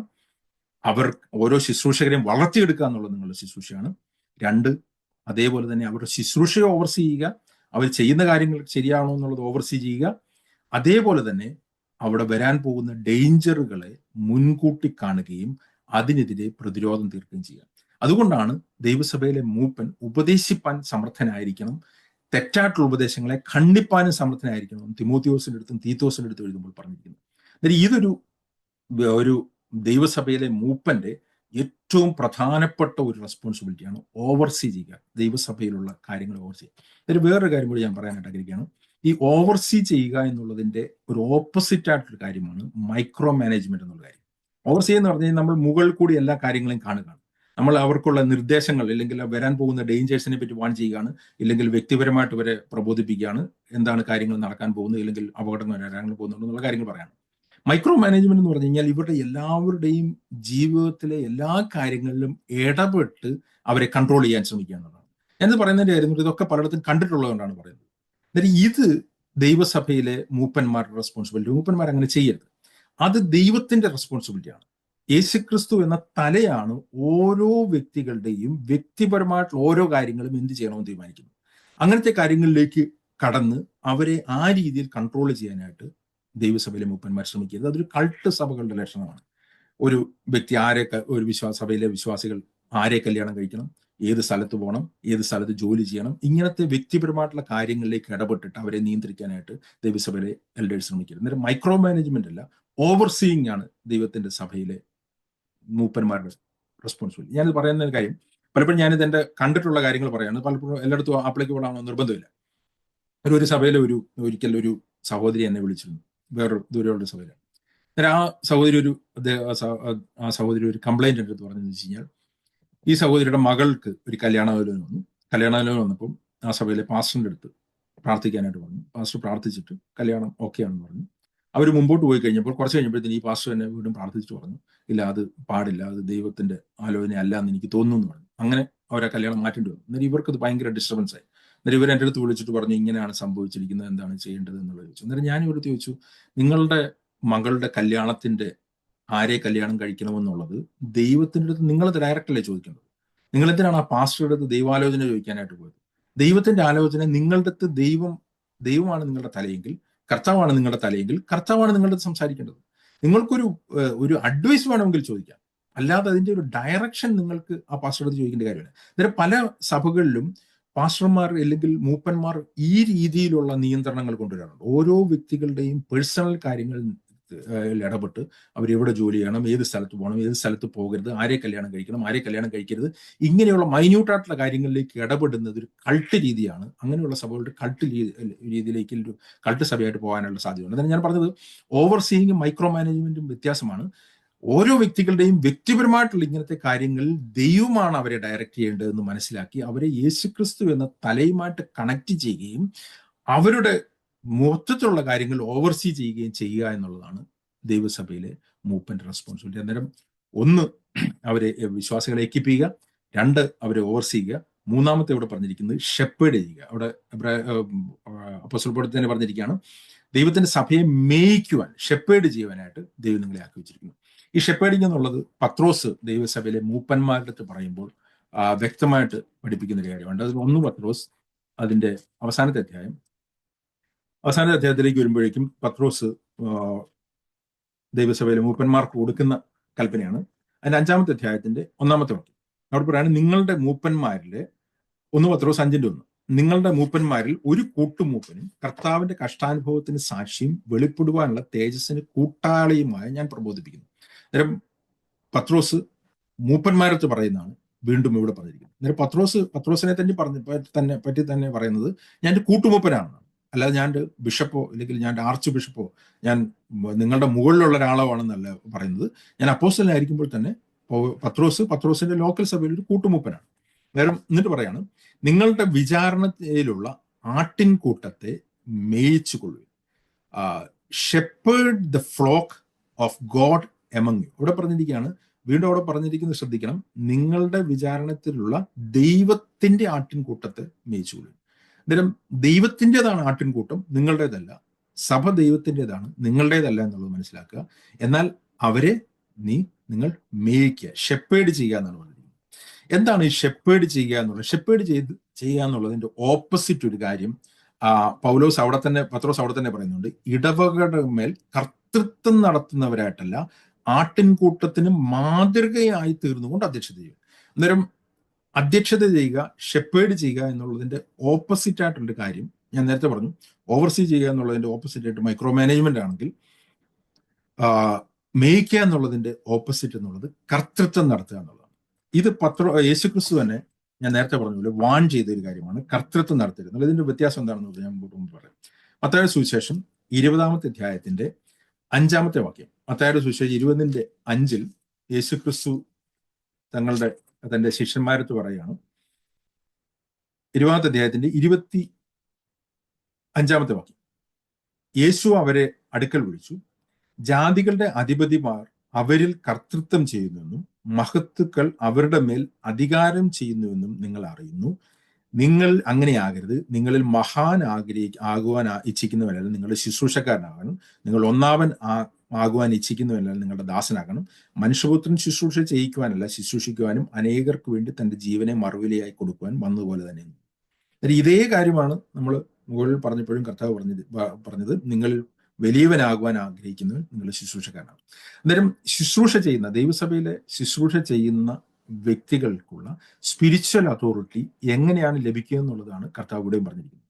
എങ്ങനെയാണ് സ്പിരിച്വൽ അതോറിറ്റി? പുതിയ നിയമത്തിലെ സ്പിരിച്വൽ അതോറിറ്റി എന്ന് പറഞ്ഞു കഴിഞ്ഞാൽ നമ്മുടെ ടൈറ്റിൽ കൊണ്ട് നമ്മൾ മുകളുടെ മറ്റുള്ളവരുടെ മേൽ അടിച്ചേൽപ്പിക്കുന്നതല്ല, അവരുടെ മേൽ കർത്തൃത്വം നടത്തുകയല്ല.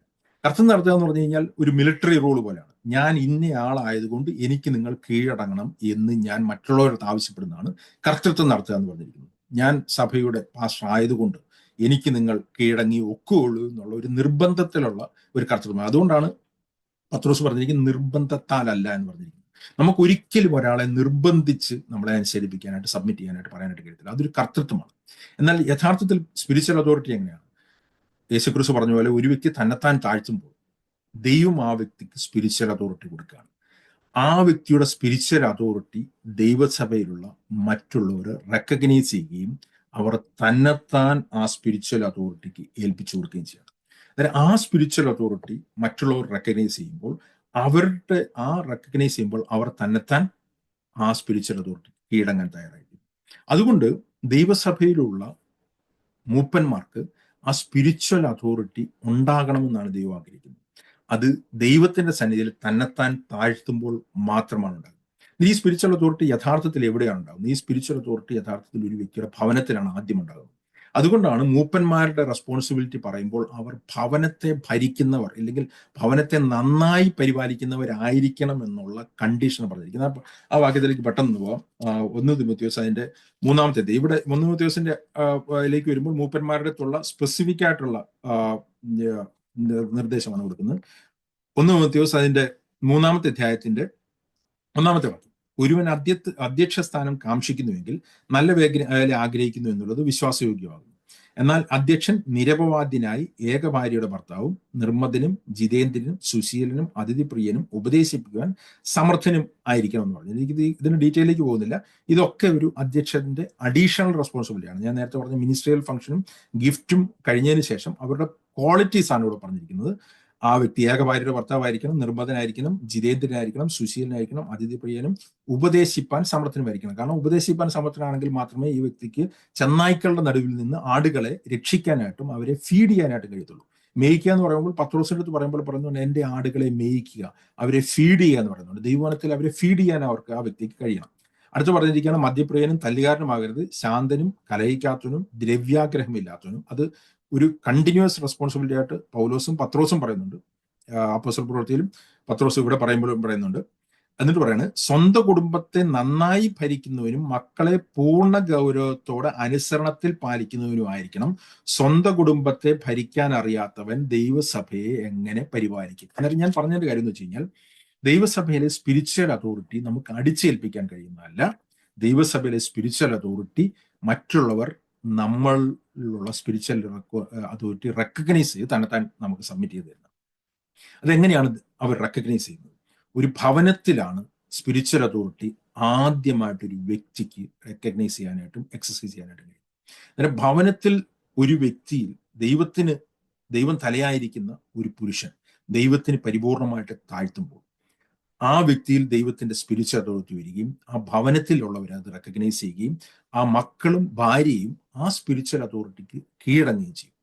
അങ്ങനെയുള്ള ഒരു ഭവനത്തെ യഥാർത്ഥത്തിൽ പരിപാലിക്കുന്ന ഒരു വ്യക്തിക്ക് മാത്രമേ ദൈവസഭയെ പരിപാലിക്കാനായിട്ട് കഴിയത്തുള്ളൂ. ഇത് ഒരു അടിസ്ഥാന തത്വമാണ് ബൈബിളിൽ. പലപ്പോഴും പല ആൾക്കാരും ഇതിനെ മറന്നുപോകുന്നു. അതുകൊണ്ട് അങ്ങനെയുള്ള ദൈവസഭകൾ നശിച്ചു പോകുന്നു. ഞങ്ങൾ പലർക്കും മൂപ്പന്റെ പല റെസ്പോൺസിബിലിറ്റി ഉണ്ട്. ഉപദേശിക്കാൻ സമർത്ഥനായിരിക്കണം, പഠിപ്പിക്കാൻ സമർത്ഥനായിരിക്കണം. ഇതിനേക്കാളുള്ള ഏറ്റവും പ്രധാനപ്പെട്ട ഒരു കാര്യമാണ് ദൈവസഭയിലെ മൂപ്പൻ കുടുംബത്തെ നന്നായി പരിപാലിക്കണം. കാരണം ഇത് പൗലോസ് എടുത്തെഴുതുകയാണ്. ബാക്കിയുള്ള ക്വാളിറ്റീസ് ഒക്കെ പറഞ്ഞതിന് ശേഷം ഒരു ചോദ്യമായിട്ട് ചോദിക്കുകയാണ്, ഒരു കുടുംബത്തെ പരിപാലിക്കാൻ കഴിയാത്തവൻ എങ്ങനെ ദൈവസഭയെ പരിപാലിക്കും? ഞാനിത് ദൈവസഭയുടെ പഠനത്തിന്റെ ആദ്യ സമയങ്ങളിൽ തന്നെ പറഞ്ഞു, ഏറ്റവും ആദ്യത്തെ യൂണിറ്റ് കുടുംബമാണ്.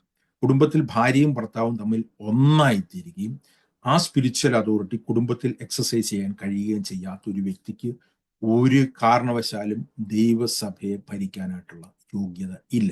ആ വ്യക്തിക്ക് ദൈവം ഒരിക്കലും സ്പിരിച്വൽ അതോറിറ്റി കൊടുക്കില്ല. അങ്ങനെയുള്ള വ്യക്തികൾക്ക് പിന്നെ കർത്തൃത്വം നടത്താനേ കഴിയും. ദൈവത്തിന്റെ അധികാരം നമുക്കില്ലെങ്കിൽ നമ്മൾ മാനുഷികമായിട്ടുള്ള അധികാരങ്ങൾ ഉപയോഗിക്കാനായിട്ട് ശ്രമിക്കും.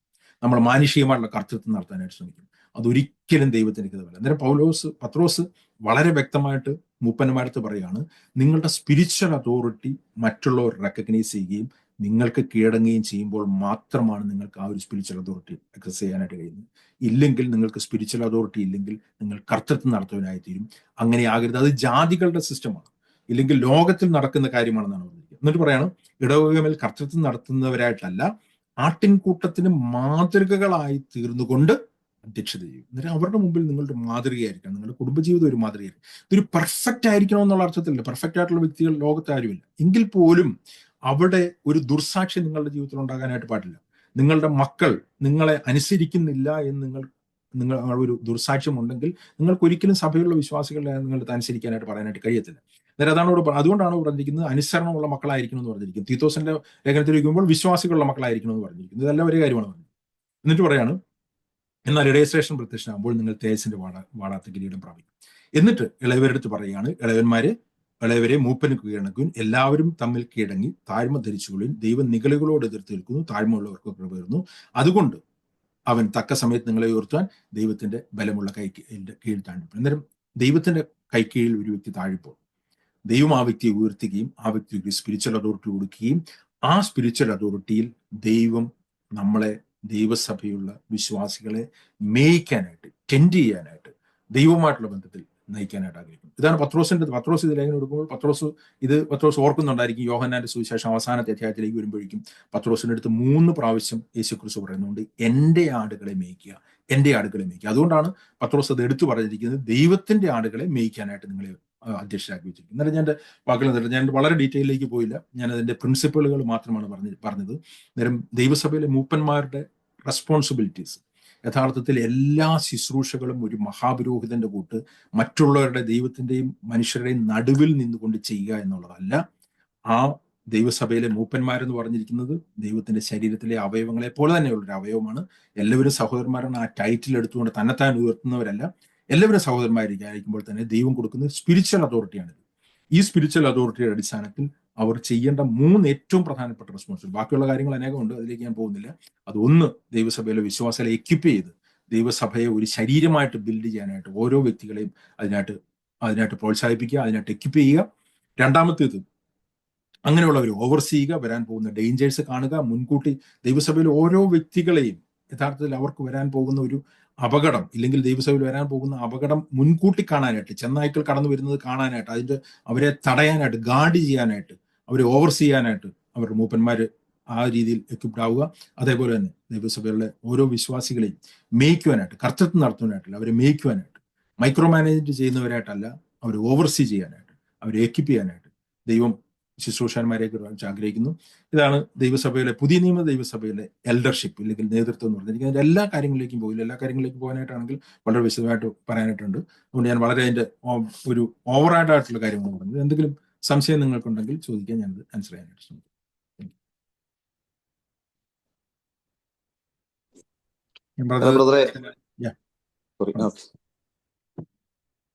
പറഞ്ഞു.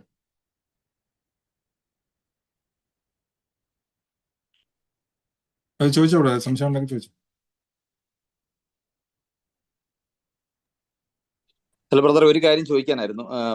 നമ്മുടെ 2 കാര്യം പറഞ്ഞായിരുന്നല്ലോ, ഈ അപ്പോസ്തല പ്രവൃത്തി 20-ാം അധ്യായത്തിൽ നിന്നും അതുപോലെ ഫസ്റ്റ് പീറ്റർ 5-ൽ നിന്നും വായിച്ചായിരുന്നല്ലോ ഈ മൂപ്പന്മാർ ഉദ്ദേശമായിട്ട്.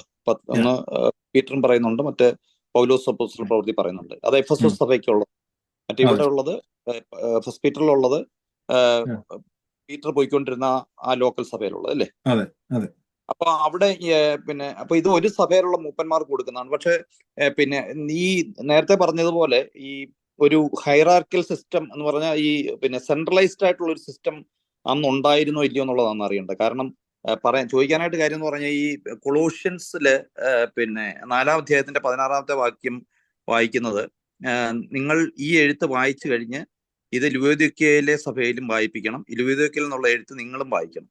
അതുപോലെ തന്നെ ഗലാത്യ ലേഖനം 1-ാം അധ്യായത്തിന്റെ 2-ാമത്തെ വാക്യത്തിൽ എഴുതിയിരിക്കുന്നു, ഗലാത്യയിലെ സഭകൾക്ക് എഴുതുന്നതെന്നാണ് എഴുതിയിരിക്കുന്നത്. ഇപ്പൊ അവിടുത്തെ സഭകളായിട്ട് അവിടെ നിന്നു എന്നും അങ്ങനെ അവര് തമ്മിൽ ഇത് ഉണ്ടായിരുന്നു എന്നുള്ള ഒരു ചിന്ത വന്നുകൊണ്ടാണ് ചോദിക്കാൻ കാര്യം. അതുപോലെ കൊളോഷ്യൻസിലും അങ്ങനെ അങ്ങോട്ടും ഇങ്ങോട്ടും കണക്ഷൻ ഉണ്ട്. അപ്പൊ അതൊരു സെൻട്രലൈസ്ഡ് ആയിട്ടുള്ള ഒരു സിസ്റ്റമായിട്ടാണോ വർക്ക് ചെയ്തുകൊണ്ടിരുന്നത്? അപ്പൊ അവർക്ക് എല്ലാവർക്കും കൂടെ അതിലുള്ള എല്ലാ മൂപ്പന്മാർക്കും വേണ്ടിയുള്ള ഉപദേശമാണോ ഒരു ഇതായിട്ട് കൊടുത്തിരുന്നത്? അങ്ങനെ ഇപ്പൊ നേരത്തെ പറഞ്ഞ പോലെ പോപ്പ് അങ്ങനെ ഓരോ ഇതായിട്ട് വരുന്നുണ്ടല്ലോ ആ ഒരു സിസ്റ്റം, അങ്ങനെയാണോ വർക്ക് ചെയ്തിരുന്നുള്ളത്? ഓക്കെ, നമ്മൾ ഈ പുതിയ നിയമ ദൈവസഭയുടെ ഒരു സ്ട്രക്ചർ മനസ്സിലാക്കി കഴിഞ്ഞു കഴിഞ്ഞാൽ നമ്മൾ 2 രീതിയിൽ ഉണ്ട്. ഒന്ന്, അപ്പോസ്തലന്മാർ ഡയറക്റ്റ് സ്ഥാപിച്ച സഭകളുണ്ട്. അതേപോലെ തന്നെ വിശ്വാസികൾ കൂടി വന്ന് സ്ഥാപിക്കപ്പെട്ട സഭകളുണ്ട്. 2 എക്സാമ്പിൾ എന്ന് പറഞ്ഞാൽ ലേഖനം നമ്മൾ പഠിച്ചപ്പോൾ നമ്മൾ മനസ്സിലായി. റോമാ സഭ എന്ന് പറഞ്ഞു കഴിഞ്ഞാൽ ഒരു അപ്പോസ്തലൻ പോയി സ്ഥാപിച്ച സഭയല്ല. അവര് പെന്തക്കോസ്ത് നാളിലുള്ള വിശ്വാസികൾ അവിടെ പോയിട്ട് അവർ ഒരുമിച്ച് കൂടി വന്ന സഭയാണ്. ആ സഭയിലേക്ക് പൗലോസ് ലേഖനം അയക്കുകയാണ് ചെയ്യുന്നത്. എന്നാൽ കൊലോസ്യ സഭ, ഗലാത്യ സഭ, എഫേസ്യ സഭ, ഈ സഭകളൊക്കെ എന്ന് പറഞ്ഞാൽ പൗലോസ് എന്ന് പറഞ്ഞാൽ അപ്പോസ്തലൻ സ്ഥാപിച്ച സഭകളാണ്. അന്നേരം അപ്പോസ്തലൻ സ്ഥാപിച്ച സഭകളില് അപ്പോസ്തലന്മാര് ആ സഭകൾ സ്ഥാപിച്ച് അവരെ മൂപ്പന്മാരെ ആക്കിയതിന് ശേഷം അവരെ കംപ്ലീറ്റ് ആയിട്ട് അവര് ഇൻഡിപെൻഡന്റ് ആയിട്ട് അങ്ങ് വിടുകയല്ല. എന്ന് പറഞ്ഞാൽ അവരുടെ കാര്യങ്ങൾ ഒന്നും അന്വേഷിക്കാതെ പോവുകയല്ല ചെയ്തത്. നമ്മൾ അപ്പോസ്തല പ്രവൃത്തി വായിച്ചു കഴിഞ്ഞാൽ തന്നെ നമുക്ക് മനസ്സിലാവും. ഇവര് സഭകൾ സ്ഥാപിക്കുന്നു, മൂപ്പന്മാരെ അവിടെ ആക്കുന്നു, മൂപ്പന്മാരെ അവരുടെ ആ ദൈവത്തിന്റെ കരങ്ങളിൽ മൂപ്പന്മാരെ ഏൽപ്പിച്ച് ആ സഭയെ ആക്കിയതിനു ശേഷം അവർ അടുത്ത സ്ഥലങ്ങളിലേക്ക് പോകുന്നു. എന്നാൽ ഇവർ ഈ യാത്രയൊക്കെ കഴിഞ്ഞിട്ട് പൗലോസ് പറയുന്നുണ്ട്, നമ്മൾ സ്ഥാപിച്ച സഭകളെ വീണ്ടും പോയി കാണാം എന്ന് പറഞ്ഞ് പൗലോസ് വീണ്ടും ഒരു 2ാം റൗണ്ട് യാത്ര ഇവരുടെ ഈ സഭകളിലേക്ക് നടത്തുന്നുണ്ട്. ഞാൻ പറഞ്ഞതിന്റെ കാര്യം എന്ന് വെച്ച് കഴിഞ്ഞാൽ ഈ അപ്പോസ്തലന്മാർക്ക് ഇവരെ പറ്റി കൺസേൺ ഉണ്ടായിരുന്നു, ഈ സഭകളെ പറ്റി. അല്ലാതെ അവര് കർത്താവ് അവിടെ ഒരു സഭയെ സ്ഥാപിച്ചു, അവരുമായിട്ട് ഇനി യാതൊരു കണക്ഷനും ഇല്ല എന്ന് പറഞ്ഞു പോവുകയല്ല. അവരുടെ കൺസേൺ ഉള്ളത് കൊണ്ട് അവർക്ക് ലെറ്റർ അയക്കുകയും അവരെ എൻകറേജ് ചെയ്യുകയും അവരെ പഠിപ്പിക്കുകയും ഒക്കെ ചെയ്തിരുന്നു. ആ ഒരു രീതിയിലുള്ള കാര്യമാണ് നമ്മൾ കൊലോസിയ സഭയിലും എഫേസ്യ സഭയിലും ഗലാത്യ സഭയിലും ഒക്കെ കാണുന്നത്. അന്നേരം അവരെ എഴുത്തയക്കുകയും അവരെ ഉപദേശിക്കുകയും അവരെ പഠിപ്പിക്കുകയും ചെയ്തു. പക്ഷെ അവരുടെ ഡയറക്റ്റ് കാര്യങ്ങളിലെല്ലാം പൗലോസ് ഇടപെട്ട് അവരെ നിയന്ത്രിച്ചിരുന്നില്ല. ഒരു സെൻട്രലൈസ് സിസ്റ്റം എന്ന് ഞാൻ ഉദ്ദേശിച്ചത് എന്ന് പറഞ്ഞു കഴിഞ്ഞാൽ ലോക്കൽ സഭയുടെ മേളിൽ അടുത്ത ഒരു പാസ്റ്ററുടെ മേളിൽ സെൻട്രൽ പാസ്റ്റർ, അതിന്റെ മേളിൽ ഡിസ്ട്രിക്ട് പാസ്റ്റർ, അല്ലെങ്കിൽ റോമൻ കാത്തലിക് ചർച്ച് പോലെ, അല്ലെങ്കിൽ അങ്ങനത്തെ ഒരു ഹൈറാർക്കൽ സിസ്റ്റം അവിടെ ഉണ്ടായിരുന്നില്ല. എന്നാൽ സ്ഥാപിച്ച അപ്പോസ്തലന് ആ സഭകളുടെ മേൽ ഒരു സ്പിരിച്വൽ ആയിട്ടുള്ള അതോറിറ്റിയും അവരുടെ അടുത്തുള്ള കൺസേണും ഉണ്ടായിരുന്നു. അത് അപ്പോസ്തലൻ സ്ഥാപിച്ച സഭ, അത് ഇപ്പോഴും ഉണ്ട്. അതിന്റെ അപ്പുറത്തേക്ക് അവരുടെ എല്ലാ കാര്യങ്ങളും ഇടപെട്ടിരുന്നില്ല. ഞാൻ പറഞ്ഞിരുന്നു അതിലൊരു എക്സെപ്ഷനും ഉണ്ട്. കൊരിന്ത്യ സഭയിൽ പൗലോസ് ഇടപെടുന്നുണ്ട് പല കാര്യങ്ങളും നിയന്ത്രിക്കാൻ വേണ്ടിയിട്ട്, പല കാര്യങ്ങളും അവരെ കറക്റ്റ് ചെയ്യാൻ വേണ്ടി. അതിന്റെ കാരണം ഞാനത് ഡീറ്റെയിലേക്ക് പോയില്ല, അത് സമയമെടുക്കുന്നുണ്ട്. കൊരിന്ത്യ സഭയിൽ സത്യത്തിൽ ഒരു പ്രോപ്പർ എൽഡർഷിപ്പ് തന്നെ ഇല്ലായിരുന്നു എന്നാണ് നമ്മൾ കൊരിന്ത്യ ലേഖനം വായിച്ചാൽ മനസ്സിലാവുന്നത്. അതുകൊണ്ടാണ് പൗലോസ് അവരുടെ ചോദിച്ചിരിക്കുന്നത്, നിങ്ങളുടെ ഇടയിൽ ഒരു പ്രശ്നം ഉണ്ടായിട്ട് അത് തീർക്കാൻ പറ്റിയ ജ്ഞാനി നിങ്ങളുടെ ഇടയിൽ ഇല്ലെന്ന് ചോദിക്കുന്നുണ്ട്. ജ്ഞാനി എന്ന് പറഞ്ഞു കഴിഞ്ഞാൽ അവിടെ സ്പിരിച്വൽ ആയിട്ടുള്ള മെച്യൂർ ആയിട്ടുള്ള ആളില്ലേ എന്നുള്ളതാണ് ചോദിക്കുന്നത്. കാരണം ജ്ഞാനികളുടെ ഇടയിൽ ഞങ്ങൾ ജ്ഞാനം സംസാരിക്കുന്നു, ഇല്ലെങ്കിൽ മെച്യൂർ ആയിട്ടുള്ള ഇടയിൽ ഞങ്ങൾ ജ്ഞാനം സംസാരിക്കുന്നു എന്ന് 1-ാമത്തെ അധ്യായത്തിൽ പറയുന്നു. എന്നാലും ഞാൻ പറഞ്ഞു വരുന്നതെന്ന് വെച്ച് കഴിഞ്ഞാൽ ഒരു പ്രാദേശിക സഭകൾ ഇൻഡിപെൻഡന്റ് ആണ്. പ്രാദേശിക സഭകൾ അപ്പോസ്തലന്മാരെ സ്ഥാപിച്ചു കഴിഞ്ഞാൽ അവരുടെ അടുത്ത് അവർക്കൊരു കമ്മ്യൂണിക്കേഷൻ ഉണ്ടായിരുന്നു, അവരെ പഠിപ്പിക്കുന്നുണ്ട്, പല കാര്യങ്ങളും അവർക്ക് ലെറ്റർ അയക്കുന്നുണ്ട്, അവരുടെ അന്യോന്യം ലെറ്റർ കൈമാറാനായിട്ടും അവർ കാര്യങ്ങൾ പഠിക്കാനായിട്ടും പറയുന്നുണ്ട്. പക്ഷെ ഒരു സെൻട്രലൈസ് അഡ്മിനിസ്ട്രേഷൻ ഇല്ലായിരുന്നു. അവരുടെ എല്ലാ കാര്യങ്ങളും അവരെ നിയന്ത്രിച്ചുകൊണ്ട് അവർ നിന്നിരുന്നില്ല. അത് പ്രാദേശിക സഭയിലുള്ള മൂപ്പന്മാരെ ഏൽപ്പിക്കുകയും ദൈവമായിട്ടുള്ള ബന്ധത്തിലായിരുന്നു അവർ ചെയ്യാനായിട്ട് ആഗ്രഹിച്ചിരുന്നത്. അതിലൊരു എക്സെപ്ഷൻ ഉള്ളത് കൊരിന്ത്യ സഭയിൽ മാത്രമാണ്. ഡയറക്റ്റ്ലി ഇടപെട്ട് പല കാര്യങ്ങളും ചെയ്യാനായിട്ട് ഒരു ആളെ നീക്കാൻ വേണ്ടിയിട്ട് അവരടുത്ത് പോലും പറയുന്നത് പൗലോസ് ഇടപെട്ടിട്ടാണ്. അതിന്റെ കാര്യം എന്ന് പറഞ്ഞാൽ നിങ്ങൾ അത് ചെയ്തില്ല എന്ന് പറഞ്ഞിട്ടാണ്. എന്നാൽ ഈ ഒരു കാര്യം നമ്മൾ മനസ്സിലാക്കണം, അതും ഇപ്പോൾ കാണുന്ന സെൻട്രലൈസ് അഡ്മിനിസ്ട്രേഷനുമായിട്ട് യാതൊരു ബന്ധവുമില്ല. അങ്ങനത്തെ ഒരു സെൻട്രലൈസ് അഡ്മിനിസ്ട്രേഷൻ ആദിമസഭയിൽ ഇല്ലായിരുന്നു. പ്രാദേശിക സഭകൾ സ്വതന്ത്രമായിരുന്നു, മൂപ്പന്മാരുടെ കീഴിലായിരുന്നു. അപ്പോസ്തലന്മാർ സ്ഥാപിച്ച സഭകളിൽ അവർക്കൊരു സ്പിരിച്വലായിട്ടുള്ള ഒരു എന്താ പറയുക ബന്ധമുണ്ടായിരുന്നു. അവർ ആ അപ്പോസ്തലന്മാരിന്റെ അവർക്ക് കീഴ്പ്പെട്ടിരുന്നു, അത്രയേ ഉള്ളൂ. ഓക്കെ ബ്രദറെ. അതുപോലെ ഒരു കാര്യം കൂടെ, ഇപ്പൊ ബ്രദർ പറഞ്ഞല്ലോ ഈ പിന്നെ പ്രാദേശിക സഭകള് സ്വതന്ത്ര സഭയായിട്ട് ആയിരിക്കും വർക്ക് ചെയ്യുന്നത്, അങ്ങനെയാണല്ലോ. അതെ അപ്പം അങ്ങനെയാണ് അതെ സഭയെന്ന് പറയുമ്പോഴത് കർത്താവിന്റെ ശരീരമാണ്. കർത്താവ് തലയായിട്ട് ശരീരമായിട്ട് ഓരോ അവയവങ്ങളായിട്ട് ഓരോ മെമ്പേഴ്സും വർക്ക് ചെയ്യുന്നു. അപ്പം ഈ അതെ അവയവങ്ങൾ കൂടെ ചേർന്ന് കർത്താവിന്റെ ശരീരം, മിസ്റ്റിക്കൽ ബോഡി എന്നുള്ള ഒരു രീതിയിലാണ് നമ്മൾ കർത്തൃമേശയിൽ ഒരു ഭാഗം, അതെ കർത്തൃമേശയുടെ ഒരു ഭാഗമായിട്ട് വരുന്നത്. അപ്പൊ അതെ അങ്ങനെയാണെങ്കിൽ ഇപ്പൊ ഈ ഗലാത്യയിലെ സഭകൾ എന്ന് നമ്മളിപ്പോ പറഞ്ഞ പോലെ അങ്ങനെ പല സഭകളും ഇപ്പം എപ്പോഴെങ്കിലും ഒരിക്കൽ ഒരുമിച്ച് കൂടുകയാണെങ്കിൽ അവർക്ക് കർത്തൃമേശ അങ്ങനെ ചെയ്യുന്നത് ശരിയാണോ എന്നുള്ളതാണ് എൻ്റെ ഒരു ഓക്കെ. കാരണം. ഇത് ഗലാത്യ സഭകളിൽ ഒരുമിച്ച് കൂടി കർത്തൃമേശ നടത്തുന്നു എന്ന് നമ്മൾ ബൈബിളിൽ ഇവിടെ അങ്ങനത്തെ കാര്യം കാണുന്നില്ല. പ്രാദേശിക സഭ ഒരു സഭയാണ് കർത്തൃമേശ നടത്തുന്നത്, അല്ലാതെ ഒരുമിച്ചുള്ള സഭകൾ കൂടി കർത്തൃമേശ നടന്നതായിട്ട് ബൈബിൾ കാണുന്നില്ല. അന്നേരം അതൊരു ഹൈപ്പോത്തറ്റിക്കൽ ക്വസ്റ്റ്യൻ ആണ്, അങ്ങനെ ചെയ്യാമോ എന്നുള്ളത്. അങ്ങനെ അതെ, അങ്ങനെ ചെയ്യാം, അങ്ങനെ ചെയ്യാമെന്നുള്ള അങ്ങനെ ചെയ്തതായിട്ട് ബൈബിൾ കാണുന്നില്ല. പല സഭകൾ ഒരുമിച്ച് ചേർന്ന് കർത്തൃമേശ നടന്നതായിട്ട് കാണുന്നില്ല. സഭകൾ തമ്മിൽ ഒരു സ്പിരിച്വൽ ഫെലോഷിപ്പ് സഭകൾ തമ്മിൽ ഉണ്ടായിരുന്നു നമുക്ക് കാണാനായിട്ട്. നമ്മൾ കാരണം യെരുശലേമിലെ സഭയിൽ നിന്ന് ലേക്ക് സഹായം പൗലോസ് ബാക്കിയുള്ള സഭകളിൽ നിന്ന് വാങ്ങിക്കുന്നുണ്ട്. അങ്ങനെയുള്ള സ്പിരിച്വൽ കണക്ഷൻ അതിന്റെ അപ്പുറത്തേക്ക് ഇവരെല്ലാം ഒരുമിച്ച് ചേർന്നിട്ട് ഒരുമിച്ച് കർത്തൃമേശ നടന്നതായിട്ടൊന്നും കാണുന്നില്ല. അന്നേരം അങ്ങനെ കാണാത്തൊരു കാര്യം നമുക്ക് ചെയ്യാമോ ചെയ്യാൻ പറ്റത്തില്ല എന്നുള്ളത് ഒരു ഹൈപ്പോത്തറ്റിക്കൽ ക്വസ്റ്റ്യൻ ആണ്. പക്ഷെ ഒരു ശരീരമായിട്ടാണ്. കാരണം കർത്തൃമേശയിൽ ഇവർ പ്രഖ്യാപിക്കുന്നത് എന്താണ്? കർത്താവിന്റെ ശരീരത്തിന്റെ ഭാഗമാണ്, ഒരുമിച്ച് ചേർന്ന അവയവങ്ങളാണ് ഞങ്ങൾ എന്നുള്ളത് അവര് പ്രഖ്യാപിക്കുന്ന ഒരു ചടങ്ങാണ് കർത്തൃമേശ. കർത്തൃമേശയുടെ ഒരു പ്രഖ്യാപനം, ബാക്കി പല കാര്യങ്ങളും ഉള്ളപ്പോൾ അന്നേരം അതൊരു ലോക്കൽ ചർച്ച് ചെയ്യുന്നതാണ് തന്നെയാണ് നല്ലത്. ആ ലോക്കൽ ചർച്ചിന്റെ ശുശ്രൂഷയായിട്ടാണ് ബൈബിൾ പഠിപ്പിക്കുന്നത്, അല്ലാതെ ലോക്കൽ ചർച്ചുകളുടെ ഒരുമിച്ചുള്ള ശുശ്രൂഷയായിട്ടല്ല. അന്നേരം സഭകളെല്ലാം കൂടി ചേർന്ന് കർത്തൃമേശ നടത്തുന്നതായിട്ടൊന്നും ബൈബിൾ കാണുന്നില്ല. കാരണം അങ്ങനെ ഒരു സിസ്റ്റം ബൈബിൾ കാണുന്നില്ല. അങ്ങനെയാണെങ്കിൽ നമ്മൾ ഒരു സ്ഥലത്ത് ഇപ്പം നമ്മൾ നമ്മുടെ ലോക്കൽ ചർച്ച് കൂടിക്കൊണ്ടിരിക്കും, നമ്മളിപ്പോ യാദൃശ്ചിക വേറൊരു സ്ഥലത്തേക്ക് പോവുകയാണ്. അപ്പൊ അവിടെ ഒരു ലോക്കൽ സഭയിൽ നമ്മൾ കൂടുകയാണെങ്കിൽ അവിടെ നമ്മൾ കർത്തൃമേശ എടുക്കുന്നത്, അതാണ് ഒരു ബേസിക് ആയിട്ട് ചോദിച്ചതിന്റെ ഉദ്ദേശം അതാണ്. അങ്ങനെ കൂടുന്നുണ്ട്. ഒരു രക്ഷിക്കപ്പെട്ട വ്യക്തിയാണ് നമ്മള്. പല പ്രാദേശിക സഭകളാണെങ്കിലും അൾട്ടിമേറ്റ്ലി കർത്താവിന്റെ ഒരു ബോഡിയേ ഉള്ളൂ. കർത്താവിന്റെ മണവാട്ടി എന്ന് പറഞ്ഞു കഴിഞ്ഞാൽ ആ ഒരു അദൃശ്യ സഭ ഒന്നാണ്. അന്നേരം ആ ഒരു അർത്ഥത്തിൽ നമ്മൾ രക്ഷിക്കപ്പെട്ട വ്യക്തിയാണ്. കർത്താവ് തലയായിരിക്കുന്ന ശരീരത്തിന്റെ ഭാഗമാണ്. നമ്മൾ ആ ലോക്കൽ ചർച്ചിലല്ല, വേറൊരു സഭയിലാണ് പോകുന്നത്. ആ സഭ നമ്മളുമായിട്ട് സ്പിരിച്വലായിട്ട് നമുക്ക് അറിയാവുന്ന സഭയാണ് എങ്കിൽ ആ വ്യക്തിക്ക് നമ്മളെ അറിയാവുന്നതാണെങ്കിൽ അവിടെ കർത്തൃമേശ എടുക്കാം. അല്ലെങ്കിൽ നമുക്ക് ഒരു പരിചയമില്ലാത്ത ഒരു സ്ഥലത്ത് ചെല്ലുമ്പം ആ വ്യക്തിക്ക് നമുക്ക് അറിയത്തില്ല, ആ സഭയിലെ പാസ്റ്റർക്കോ ഇല്ലെങ്കിൽ എൽഡേഴ്സിനാണെങ്കിൽ നമ്മളെ അറിയത്തില്ലെങ്കിൽ ചിലപ്പോൾ കർത്തൃമേശ എടുക്കാൻ പറ്റിയെന്നിരിക്കുന്നത്. പക്ഷെ നമുക്ക് അറിയാവുന്ന വ്യക്തികളാണെങ്കിൽ തീർച്ചയായിട്ടും നമുക്ക് കർത്തൃമേശ എടുക്കാം. വേറൊരു സഭയിൽ പോയാലും കർത്തൃമേശ എടുക്കാതിരിക്കേണ്ട കാര്യമൊന്നുമില്ല. വേറൊരു സഭയിലാണ് അല്ലെങ്കിൽ നമ്മൾ നമ്മുടെ ലോക്കൽ ചർച്ചിൽ മാത്രമേ കർത്തൃമേശ എടുക്കാൻ പാടുള്ളൂ എന്നൊന്നുമില്ല. നമുക്ക് വേറെ സഭയിൽ പോയാലും കർത്തൃമേശ എടുക്കാം. ഒരു പരിചയമില്ലാത്ത ഒരു പുതിയ ഇടത്തേക്ക് ചെല്ലുമ്പോൾ സ്വാഭാവികമായിട്ടും നമ്മുടെ സഭയിലേക്ക് ഒരു പുതിയ ഒരാൾ വരുമ്പോൾ നമ്മൾ ആ വ്യക്തിക്ക് കർത്തൃമേശ കൊടുക്കുന്നതിന് മുമ്പ് നമ്മൾ അവരുമായിട്ട് ചോദിക്കുമല്ലോ എങ്ങനെയാണ് എന്താണ് കാര്യം എന്നുള്ളത്. അങ്ങനെയുള്ളിടത്ത് ഒരു ബുദ്ധിമുട്ടായി തീരും, അല്ലാത്തടത്ത് നമുക്ക് ചെയ്യാവുന്നതേ.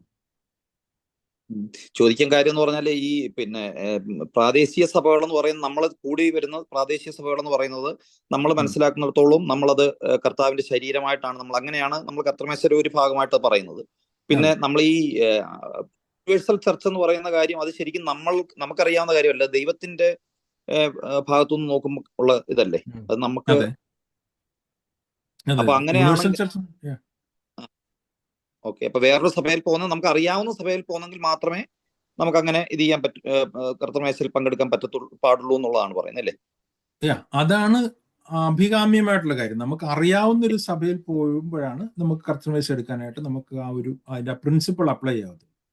ഒരു പരിചയം ഇല്ലാത്തൊരു സഭയിൽ പോകുമ്പോൾ നമുക്ക് കർത്തൃമേശ എടുക്കാനായിട്ടും നമുക്ക് കർത്തൃമേശ തരാനായിട്ടും ഉള്ളൊരു പ്രായോഗിക ബുദ്ധിമുട്ടുണ്ട്. അന്നേരം അങ്ങനത്തെ കാര്യങ്ങൾ ചിലപ്പോൾ നമ്മൾ കർത്തൃമേശ എടുക്കാതിരുന്നേക്കാം. പക്ഷെ നമുക്ക് അറിയാവുന്നിടത്താണെങ്കിൽ നമുക്ക് ചെയ്യാൻ ബുദ്ധിമുട്ടില്ലെന്നാണ് ഞാൻ പറയുന്നത്.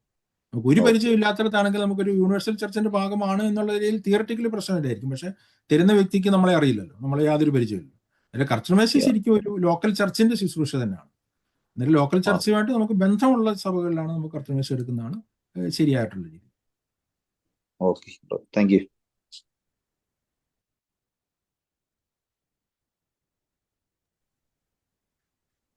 സമയമുണ്ടോ? എനിക്ക് സമയമുണ്ട്. ഞങ്ങൾക്ക് ഇവിടെ പകൽ ടൈമാണ്. എനിക്കൊരു എക്സ്പ്ലനേഷൻ വേണ്ടുന്നത്, തുടക്കത്തില് പറഞ്ഞായിരുന്നല്ലോ, നമുക്ക് ഏതൊരു പ്രതിസന്ധി അല്ലെങ്കിൽ ഒരു ഇഷ്യൂ വന്നാല് നേരിട്ട് ദൈവത്തിലേക്ക് പോയി പ്രാർത്ഥിക്കുക, അല്ലാതെ മറ്റാരെയും പ്രാർത്ഥിക്കാനായിട്ട് നമ്മൾ ഇന്റർമീഡിയറി വേണ്ട എന്ന്. പക്ഷെ ഇപ്പം നമുക്ക് ഒരുപാട് ഫോർവേഡ്സുകൾ വരുന്നുണ്ടല്ലോ, ഇതിനു വേണ്ടിയിട്ട് പ്രാർത്ഥിക്കണേ, അങ്ങനെ ഒരുപാട് റിക്വസ്റ്റുകൾ വരുന്നുണ്ട്. അത് കഴിഞ്ഞിട്ട് അവർക്ക് വിടുതൽ കിട്ടുമ്പോൾ നിങ്ങളുടെ എല്ലാം പ്രാർത്ഥന കൊണ്ട് എനിക്ക് വിടുതൽ കിട്ടി എന്നൊക്കെ പറയുന്നുണ്ട്. അപ്പൊ അതെങ്ങനെയാണ്? ഓക്കെ, ഞാൻ പറഞ്ഞത് നമുക്ക് മറ്റുള്ളവരുടെ അടുത്ത് പ്രാർത്ഥിക്കാനായിട്ട് ആവശ്യപ്പെടാൻ തീർച്ചയായിട്ടും ബൈബിൾ പഠിപ്പിക്കുന്നുണ്ട്. അത് പക്ഷേ എന്താണ്? അന്നേരം ബൈബിളിൽ തന്നെ അപ്പോസ്തലന്മാര് വിശ്വാസികളുടെ അടുത്ത് പ്രാർത്ഥന ആവശ്യപ്പെടുന്നുണ്ട്. വിശ്വാസികൾ, ഞാൻ പറഞ്ഞതിന്റെ കാര്യം എന്ന് പറഞ്ഞു കഴിഞ്ഞാൽ, ഒരു പെർട്ടിക്കുലർ വ്യക്തി, ആ വ്യക്തി കൂടുതൽ ദൈവത്തോട് അടുത്തിരിക്കുന്ന ആയതുകൊണ്ട് നമ്മൾ ആളുടെ അടുത്ത് പറഞ്ഞാൽ നമ്മളുടെ പ്രാർത്ഥന കൂടുതലായിട്ട് ആ ദൈവം കേൾക്കും എന്നുള്ള ചിന്ത പുതിയ നിയമത്തിലെന്നാണ് പറഞ്ഞിരിക്കുന്നത്. അങ്ങനെ ഒരു ചിന്തയുടെ ആവശ്യമില്ല. പക്ഷെ അതേസമയം തന്നെ വിശ്വാസികൾ ഒരുമിച്ച് ചേർന്ന് പ്രാർത്ഥിച്ചു. അപ്പോൾ പല സാഹചര്യം അതെല്ലാം ഒരു പ്രാദേശിക ഒരുമിച്ച് അറിയാവുന്നവരാണ് എങ്കിൽ പോലും ഒരുമിച്ചിട്ടുള്ള പ്രാർത്ഥനയ്ക്ക് കൂടുതൽ, ഇല്ലെങ്കിൽ ഒരുമിച്ചിട്ടുള്ള പ്രാർത്ഥനയ്ക്ക് ദൈവം കേട്ടു. ഇല്ലെങ്കിൽ അപ്പോസ്തല പ്രവൃത്തി തന്നെ വായിക്കുമ്പോൾ പത്രോസിനെ തടവിലായിരുന്നപ്പോൾ സഭ ഒരുമനപ്പെട്ട് പ്രാർത്ഥിച്ചു എന്ന് പറയുന്നു. ആ ഒരുമനപ്പെട്ടുള്ള പ്രാർത്ഥന തീർച്ചയായിട്ടും നല്ലതാണ്. അങ്ങനെ നമുക്ക് മറ്റുള്ള വിശ്വാസികളുടെ നമുക്ക് വേണ്ടി പ്രാർത്ഥിക്കാൻ പറയാം, നമുക്ക് വേറൊരു വിശ്വാസിക്ക് വേണ്ടി പ്രാർത്ഥിക്കാം, ഈവൻ ഒരു ഫോർവേഡ് മെസ്സേജ് ആണെങ്കിൽ പോലും നമുക്ക് പ്രാർത്ഥിക്കാം, അതെല്ലാം ചെയ്യാം. അതിലൊന്നും യാതൊരു തെറ്റുമില്ല. ഞാൻ പറഞ്ഞതിന്റെ ഉദ്ദേശം എന്ന് വെച്ച് കഴിഞ്ഞാൽ, പഴയ നിയമം പുതിയ സിസ്റ്റവും പുതിയ നിയമ സിസ്റ്റമുള്ള വ്യത്യാസം പറഞ്ഞപ്പോഴാണ് പറഞ്ഞത്. പഴയ നിയമത്തിൽ അങ്ങനെ ഡയറക്റ്റ് എല്ലാ വിശ്വാസികൾക്കും ദൈവത്തിന്റെ സന്നിധിയിലേക്ക് ആക്സസ് ഇല്ലായിരുന്നു. അതിപരിശുദ്ധ സ്ഥലത്തേക്ക് എല്ലാവർക്കും കടക്കാനായിട്ട് കഴിയത്തില്ലായിരുന്നപ്പോൾ ഒരു വ്യക്തി ഇതിന്റെ മിഡിൽ നിന്ന് കൊണ്ട് പ്രാർത്ഥിക്കേണ്ട ഒരു ആവശ്യം ഉണ്ടായിരുന്നു. ഇന്നും ആ സിസ്റ്റം പലയിടത്തും കാണുന്നു. പലരും വിശ്വാസികളുടെ ചിന്ത എന്ന് പറഞ്ഞു കഴിഞ്ഞാൽ, അവര് പ്രാർത്ഥിക്കുന്നതിനേക്കാൾ കൂടുതൽ ഒരു പെർട്ടിക്കുലർ വ്യക്തി എനിക്ക് വേണ്ടി പ്രാർത്ഥിച്ചാൽ ദൈവം ആ വ്യക്തിയുടെ പ്രാർത്ഥന കേട്ട് എനിക്ക് മറുപടി തരുമെന്നുള്ള ചിന്ത തെറ്റാണ്. ഇല്ലെങ്കിൽ പാസ്റ്റർ പ്രാർത്ഥിച്ചാൽ വിശ്വാസികൾക്ക് പ്രയോജനം കിട്ടും എന്നുള്ള ചിന്ത തെറ്റാണ്. പാസ്റ്റർ പ്രാർത്ഥിച്ചാലും പ്രയോജനം കിട്ടും, വിശ്വാസികൾ പ്രാർത്ഥിച്ചാലും പ്രയോജനം കിട്ടും. പാസ്റ്റർക്ക് വേണ്ടി വിശ്വാസികളും, വിശ്വാസികൾക്ക് വേണ്ടി പാസ്റ്റർക്കും പ്രാർത്ഥിക്കേണ്ടതാണ്. അപ്പോസ്തലന് വേണ്ടി വിശ്വാസികളും, വിശ്വാസികൾക്ക് വേണ്ടി അപ്പോസ്തലനും പ്രാർത്ഥിക്കണം. അങ്ങനെയുള്ള കൂട്ടായിട്ടുള്ള പ്രാർത്ഥനയ്ക്ക് എഫക്റ്റ് ഉണ്ട് എന്ന് തന്നെയാണ് ദൈവം പഠിപ്പിക്കുന്നത്. പക്ഷെ ഒരു വ്യക്തി മറ്റുള്ളവരുടെ എല്ലാം നടുക്ക് നിന്നുകൊണ്ട് പ്രാർത്ഥിക്കുന്ന ആ ഒരു സിസ്റ്റം തെറ്റാണ്. നേരെ നമുക്ക് ഒരു പ്രാർത്ഥന റിക്വസ്റ്റ് ഫോർവേഡായിട്ട് കിട്ടുന്നു, നമുക്കൊരു ഹൃദയഭാരമുണ്ട്, ആ വ്യക്തിയെ പറ്റി ഭാരമുണ്ട്, എന്നിട്ട് നമ്മൾ പ്രാർത്ഥിക്കും, ദൈവസന്നിധിയിലേക്ക് ആ പ്രാർത്ഥന കൊണ്ടുവരും, എന്നിട്ട് പലരുടെയും പ്രാർത്ഥന ചെല്ലുന്നു. അങ്ങനെയുള്ള പ്രാർത്ഥനയ്ക്ക് തീർച്ചയായിട്ടും എഫക്റ്റ് ഉണ്ട്. അങ്ങനെ പ്രാർത്ഥിക്കുകയും ചെയ്യാം, അതിൽ യാതൊരു തെറ്റുമില്ല. പക്ഷെ ഞാൻ പറഞ്ഞ ഒരു മിഡിൽ മാൻ നടുക്ക് നിന്നുകൊണ്ട് ഒരാൾ മറ്റുള്ളവർക്ക് എല്ലാം വേണ്ടി പ്രാർത്ഥിക്കുന്ന രീതി പുതിയ നിയമത്തിലെന്നാണ് ഞാൻ പറഞ്ഞത്. വേർഡ്ലി ആയിട്ടുള്ള വിഷയങ്ങൾക്കും നമുക്കിങ്ങനെ മറ്റുള്ളവരെ റിക്വസ്റ്റ് ചെയ്യാൻ പറ്റുമോ? നമ്മള് ഈ പ്രാർത്ഥനയെ പറ്റി മനസ്സിലാക്കുമ്പോൾ മനസ്സിലാക്കേണ്ട ഒരു കാര്യമുണ്ട്. ഞാനിത് മുമ്പ് വേറൊരു ക്ലാസ്സിൽ പറഞ്ഞിരുന്നു. മനുഷ്യന് 3 ഭാഗമുണ്ട് ശരിക്കും. മനുഷ്യന് അവന് ദേഹമുണ്ട്, ദേഹിയുണ്ട്, ആത്മാവുണ്ട്. ബൈബിളിന്റെ ഒരു അടിസ്ഥാനത്തിൽ ആത്മാവ്, ദേഹി, ദേഹം, 3 ഭാഗമുള്ള മനുഷ്യന് ഫിസിക്കലായിട്ടുള്ള ആവശ്യങ്ങളുണ്ട്, അവന്റെ ഇമോഷണൽ ആയിട്ടുള്ള ആവശ്യങ്ങളുണ്ട്, അവന്റെ സ്പിരിച്വൽ ആയിട്ടുള്ള ആവശ്യങ്ങളുണ്ട്. എന്നിട്ട് ഈ 3 ആവശ്യങ്ങൾക്കും ദൈവം കൺസേൺ ആണ്. ദൈവം ഈ 3 ആവശ്യങ്ങളെയും മീറ്റ് ചെയ്യും. പക്ഷെ ഇതിന്റെ പ്രയോറിറ്റിയാണ് വിഷയം. നമ്മളുടെ പ്രാർത്ഥനാ വിഷയങ്ങളുടെ പ്രയോറിറ്റി എപ്പോഴും ആത്മീയമായിട്ടുള്ള കാര്യങ്ങൾക്കായിരിക്കണം അതിന്റെ പ്രയോറിറ്റി. നമ്മൾ യേശുക്രിസ്തു പഠിപ്പിച്ച പ്രാർത്ഥനയെ തന്നെ നമുക്ക് കാണാനായിട്ട് അതിന്റെ ആദ്യത്തെ പ്രാർത്ഥന എന്ന് പറഞ്ഞാൽ, സ്വർഗസ്നായ പിതാവേ, നിന്റെ നാമം മഹത്വപ്പെടണം, നിന്റെ രാജ്യം വേണം. അന്നേരം ദൈവരാജ്യവും ദൈവത്തിന്റെ മഹത്വവും ആത്മീയമായിട്ടുള്ള കാര്യങ്ങളാണ് ഏറ്റവും പ്രധാനമായിട്ടുള്ളത്. പിന്നീട് അതിന്റെ താഴെയാണ് ബാക്കി കാര്യങ്ങൾ വരുന്നത്. അന്നേരം കർത്താവിന്റെ പ്രാർത്ഥന തന്നെ നമ്മളുടെ ആവശ്യങ്ങൾക്ക് വേണ്ടി പ്രാർത്ഥിക്കാനും പറയുന്നുണ്ട്. പൗലോസ് പറയുന്നുണ്ട്, നിങ്ങളുടെ എല്ലാ ആവശ്യങ്ങളെയും ദൈവത്തിന്റെ നേരിൽ സ്തോത്രത്തോടെ കഴിയും. അന്നേരം ഭൗതികമായ കാര്യങ്ങൾക്ക് വേണ്ടി പ്രാർത്ഥിക്കാം. ഭൗതികമായിട്ടുള്ള പ്രാർത്ഥിക്കുന്ന പ്രാർത്ഥന ഒരു പറഞ്ഞിരിക്കുന്ന അത് ജഡീകമായിട്ടുള്ള പ്രാർത്ഥനയാണെന്ന് പഠിപ്പിക്കുന്ന ചിലരുണ്ട്. അത് തെറ്റാണ്. ഭൗതികമായിട്ടുള്ള ആവശ്യങ്ങൾക്ക് വേണ്ടിയിട്ട് പ്രാർത്ഥിക്കാം, നമ്മുടെ മാനസികമായിട്ടുള്ള കാര്യങ്ങൾക്ക് വേണ്ടി പ്രാർത്ഥിക്കാം, ആത്മീയ കാര്യങ്ങൾക്ക് വേണ്ടി പ്രാർത്ഥിക്കാം. പക്ഷെ ഏറ്റവും പ്രാധാന്യമുള്ളത് ആത്മീയ കാര്യങ്ങളാണ്. അതാണ് നമ്മൾ ഏറ്റവും ഫോക്കസ് ചെയ്യേണ്ടതും. നമ്മളുടെ ഒരു ചുരുക്കി പറഞ്ഞു കഴിഞ്ഞാൽ നമുക്കൊരു സ്പിരിച്വലായിട്ടുള്ള ഒരു ബുദ്ധിമുട്ടായിരിക്കണം നമ്മുടെ ഫിസിക്കലായിട്ടുള്ള ബുദ്ധിമുട്ടിനേക്കാൾ കൂടുതൽ നമുക്ക് പ്രയോറിറ്റി ഉണ്ടാകുന്നത്. ആ ഒരു രീതിയിൽ അതിൻ്റെ ഒരു പ്രയോറിറ്റൈസ് ചെയ്യണമെന്ന് മാത്രമേ ഉള്ളൂ പ്രാർത്ഥനകൾ. അല്ലാതെ ഭൗതികമായിട്ടുള്ള കാര്യങ്ങൾ പ്രാർത്ഥിക്കരുതെന്ന് പഠിപ്പിക്കുന്നത്. ഭൗതികമായിട്ടുള്ള പ്രാർത്ഥനകൾ പ്രാർത്ഥിക്കാം. എപ്പിസോഡ്സിലെല്ലാം കൂടുതലും എന്ന് പറഞ്ഞാൽ എല്ലാ പ്രാർത്ഥന റിക്വസ്റ്റും സ്പിരിച്വൽ ആയിട്ടുള്ള റിക്വസ്റ്റും അല്ലേ വിഷയങ്ങള്? അല്ല, നമ്മൾ ഫിലിപ്പ് ലേഖനത്തിലാണെന്ന് പൗലോസ് പറയുന്നുണ്ടല്ലോ, നിങ്ങളുടെ എല്ലാ ആവശ്യങ്ങളും സ്തോത്രത്തോടെ കർത്താവിൻ്റെ അടുത്ത് അറിയിക്കാൻ പറയുന്നില്ലേ? എല്ലാ ആവശ്യങ്ങളും. അന്നേരം അവിടെ ഭൗതിക ആത്മീയ കാര്യങ്ങൾ മാത്രം പ്രാർത്ഥിക്കണമെന്നല്ല പറയുന്നത്. നിങ്ങളുടെ എല്ലാ ആവശ്യങ്ങളും സ്തോത്രത്തോടെ ദൈവത്തോട് അറിയിക്കുക. ഫിലിപ്പ് ലേഖനത്തിൽ പറയുന്നുണ്ട് 4:6 ഒന്നിനെക്കുറിച്ചും വിചാരപ്പെടരുത്, എല്ലാത്തിനും പ്രാർത്ഥനയാലും അപേക്ഷയാലും നിങ്ങളുടെ ആവശ്യങ്ങൾ സ്തോത്രത്തോടെ ദൈവത്തോട് അറിയിക്കുക അത്ര വേണം. Your requirements. ആ ആവശ്യങ്ങളിൽ ഭൗതിക ആവശ്യങ്ങളും വരാം. പക്ഷെ പറഞ്ഞ പോലെ ആത്മീയ കാര്യങ്ങളിലാണ് ഏറ്റവും പ്രാധാന്യം. പൗലോസ് എഫേസ്യ സഭയ്ക്ക് വേണ്ടി പ്രാർത്ഥിക്കുമ്പോൾ നമ്മൾ വായിക്കുന്നത് അവരുടെ ആത്മീയ ദൃഷ്ടി പ്രകാശിക്കണം, അവരുടെ വിളിയാനുള്ള ആശയം തിരിച്ചറിയണം, കർത്താവിന്റെ മഹിമാധനം അവർക്ക് എന്താണ് ലഭിച്ചതെന്ന് തിരിച്ചറിയണം, അവരുടെ കണ്ണ് തുറക്കണം എന്നുള്ള കാര്യങ്ങളാണ് അവർക്ക് വേണ്ടി പ്രാർത്ഥിക്കുന്നത്. തീർച്ചയായിട്ടും അതിന്റെ അർത്ഥം എന്ന് പറഞ്ഞാൽ പൗലോസ് അവർക്ക് ഒരു ആവശ്യം വന്നു കഴിഞ്ഞാൽ പ്രാർത്ഥിക്കത്തില്ല എന്നുള്ളത്. എന്നിട്ട് ഞാൻ പറഞ്ഞത് ആത്മീയ കാര്യങ്ങളാണ് എപ്പോഴും പ്രയോറിറ്റൈസ് ചെയ്യേണ്ടത് പ്രാർത്ഥനയിൽ. കാരണം ആ രീതിയിലാണ് ദൈവം. പക്ഷെ നമ്മുടെ ആവശ്യങ്ങൾ First seek ye the kingdom of God and all the other things. മുമ്പേ ദൈവത്തിന്റെ രാജ്യം നീതി അന്വേഷിക്കുക, അതോടുകൂടി ദൈവം ബാക്കി ആവശ്യങ്ങൾ നമ്മളെ മീറ്റ് ചെയ്യും. പക്ഷെ അന്നേരം നമ്മൾ മനസ്സിലാക്കേണ്ടതെന്ന് പറഞ്ഞാൽ ദൈവം നമ്മളുടെ ഒരു പിതാവ് പോലാണ് എന്നുള്ളത് മനസ്സിലാകും. നമ്മൾ ഒരു പിതാവിനടുത്ത് ആവശ്യപ്പെടുന്നത് പോലെ നമ്മുടെ ഏത് കാര്യങ്ങളും നമുക്ക് ഫ്രീ ആയിട്ട് ആവശ്യപ്പെടാം. നമ്മളുടെ ഭൗതിക കാര്യങ്ങൾ കർത്താവിൻ്റെ അടുത്ത് ആവശ്യപ്പെടാം. കർത്താവ് നമ്മൾക്ക് ആവശ്യമാണെന്ന് കണ്ടു കഴിഞ്ഞാൽ നമുക്കത് മീറ്റ് ചെയ്യും, ആവശ്യമല്ല എന്ന് കണ്ടു കഴിഞ്ഞാൽ അത് നമ്മൾ മീറ്റ് ചെയ്യത്തില്ല. അത്രയും. പക്ഷെ ആത്മീയ കാര്യങ്ങൾ നമുക്ക് ധൈര്യമായിട്ട് പ്രാർത്ഥിക്കാം. ഇതിൽ വ്യത്യാസം എന്ന് വെച്ച് കഴിഞ്ഞാൽ ആത്മീയ കാര്യങ്ങൾ നമുക്ക് പ്രാർത്ഥിക്കുന്നതിന് ദൈവഹിതം നമുക്ക് അന്വേഷിക്കേണ്ട കാര്യമില്ല. നമുക്കത് റിയലായിട്ട് നമ്മളുടെ ആത്മീയ കാര്യങ്ങൾ ഡയറക്റ്റ്ലി നമുക്കതിൽ ദൈവം തീർച്ചയായിട്ടും ചെയ്തു തരും എന്നുള്ള ഉറപ്പോടുകൂടി പ്രാർത്ഥിക്കും. ഭൗതിക കാര്യങ്ങൾ നമ്മൾ പ്രാർത്ഥിക്കുമ്പോൾ അത് നമ്മളുടെ ആത്മീയതയ്ക്ക് തടസ്സമാണെങ്കിൽ ദൈവം ചിലപ്പോൾ തരത്തില്ല, ദൈവത്തിന് ഇഷ്ടമല്ലെങ്കിൽ അത് തരത്തില്ല. എന്നിട്ട് അത് ദൈവത്തിന്റെ സോവറിറ്റിയിൽ ദൈവത്തിന് അത് ഡിസൈഡ് ചെയ്യാം. പക്ഷെ നമുക്ക് പ്രാർത്ഥിക്കാൻ പാടില്ല എന്ന് പറയുന്നത് തെറ്റാണ്. ഭൗതിക കാര്യങ്ങൾക്ക് വേണ്ടി പ്രാർത്ഥിക്കരുത്, അല്ലെങ്കിൽ അതൊരു ആത്മീയ കാര്യമല്ല അതുകൊണ്ട് പ്രാർത്ഥിക്കരുത് എന്ന് പറയുന്നത് തെറ്റാണ്. നമുക്ക് ഏത് ആവശ്യത്തിനു വേണ്ടി പ്രാർത്ഥിക്കാം. അന്നത്തെ ആഹാരത്തിന് വേണ്ടി പ്രാർത്ഥിക്കാനായിട്ട് കർത്താവ് പഠിപ്പിച്ചവൻ പറഞ്ഞില്ല, അതൊരു ഭൗതിക കാര്യമല്ല. അതിനുവേണ്ടി കർത്താവിന്റെ പ്രാർത്ഥനയിൽ പോലും കർത്താവ് പറഞ്ഞു. പക്ഷെ ആ കർത്താവിന്റെ പ്രാർത്ഥനയിലും പ്രയോറിറ്റി ആത്മീയ കാര്യങ്ങളായിരുന്നു. Thank you, brother. ജിൽസറ, ഈ യാക്കോബിലെ 5-ാം അധ്യായത്തിലെ അതിന്റെ 14 പറയുന്നില്ല, നിങ്ങൾ ദീനമായി കിടക്കുന്നവൻ സഭയിലെ മൂപ്പന്മാരെ വരുത്തട്ടെ, അവർ കർത്താവിന്റെ നാമത്തിൽ അവനെ എണ്ണ പൂശി അവന് വേണ്ടി പ്രാർത്ഥിക്കും. അതിന് പറയുമ്പോൾ എന്തോ അവിടെ ഉദ്ദേശിക്കുന്നത് വെച്ചാൽ മൂപ്പന്മാരുടെ പ്രാർത്ഥനയ്ക്ക് ഒരു ഒരു പ്രത്യേക ഇതാണോ, അങ്ങനെയാണോ, എന്താ ഉദ്ദേശിക്കുന്നത് അവിടെ?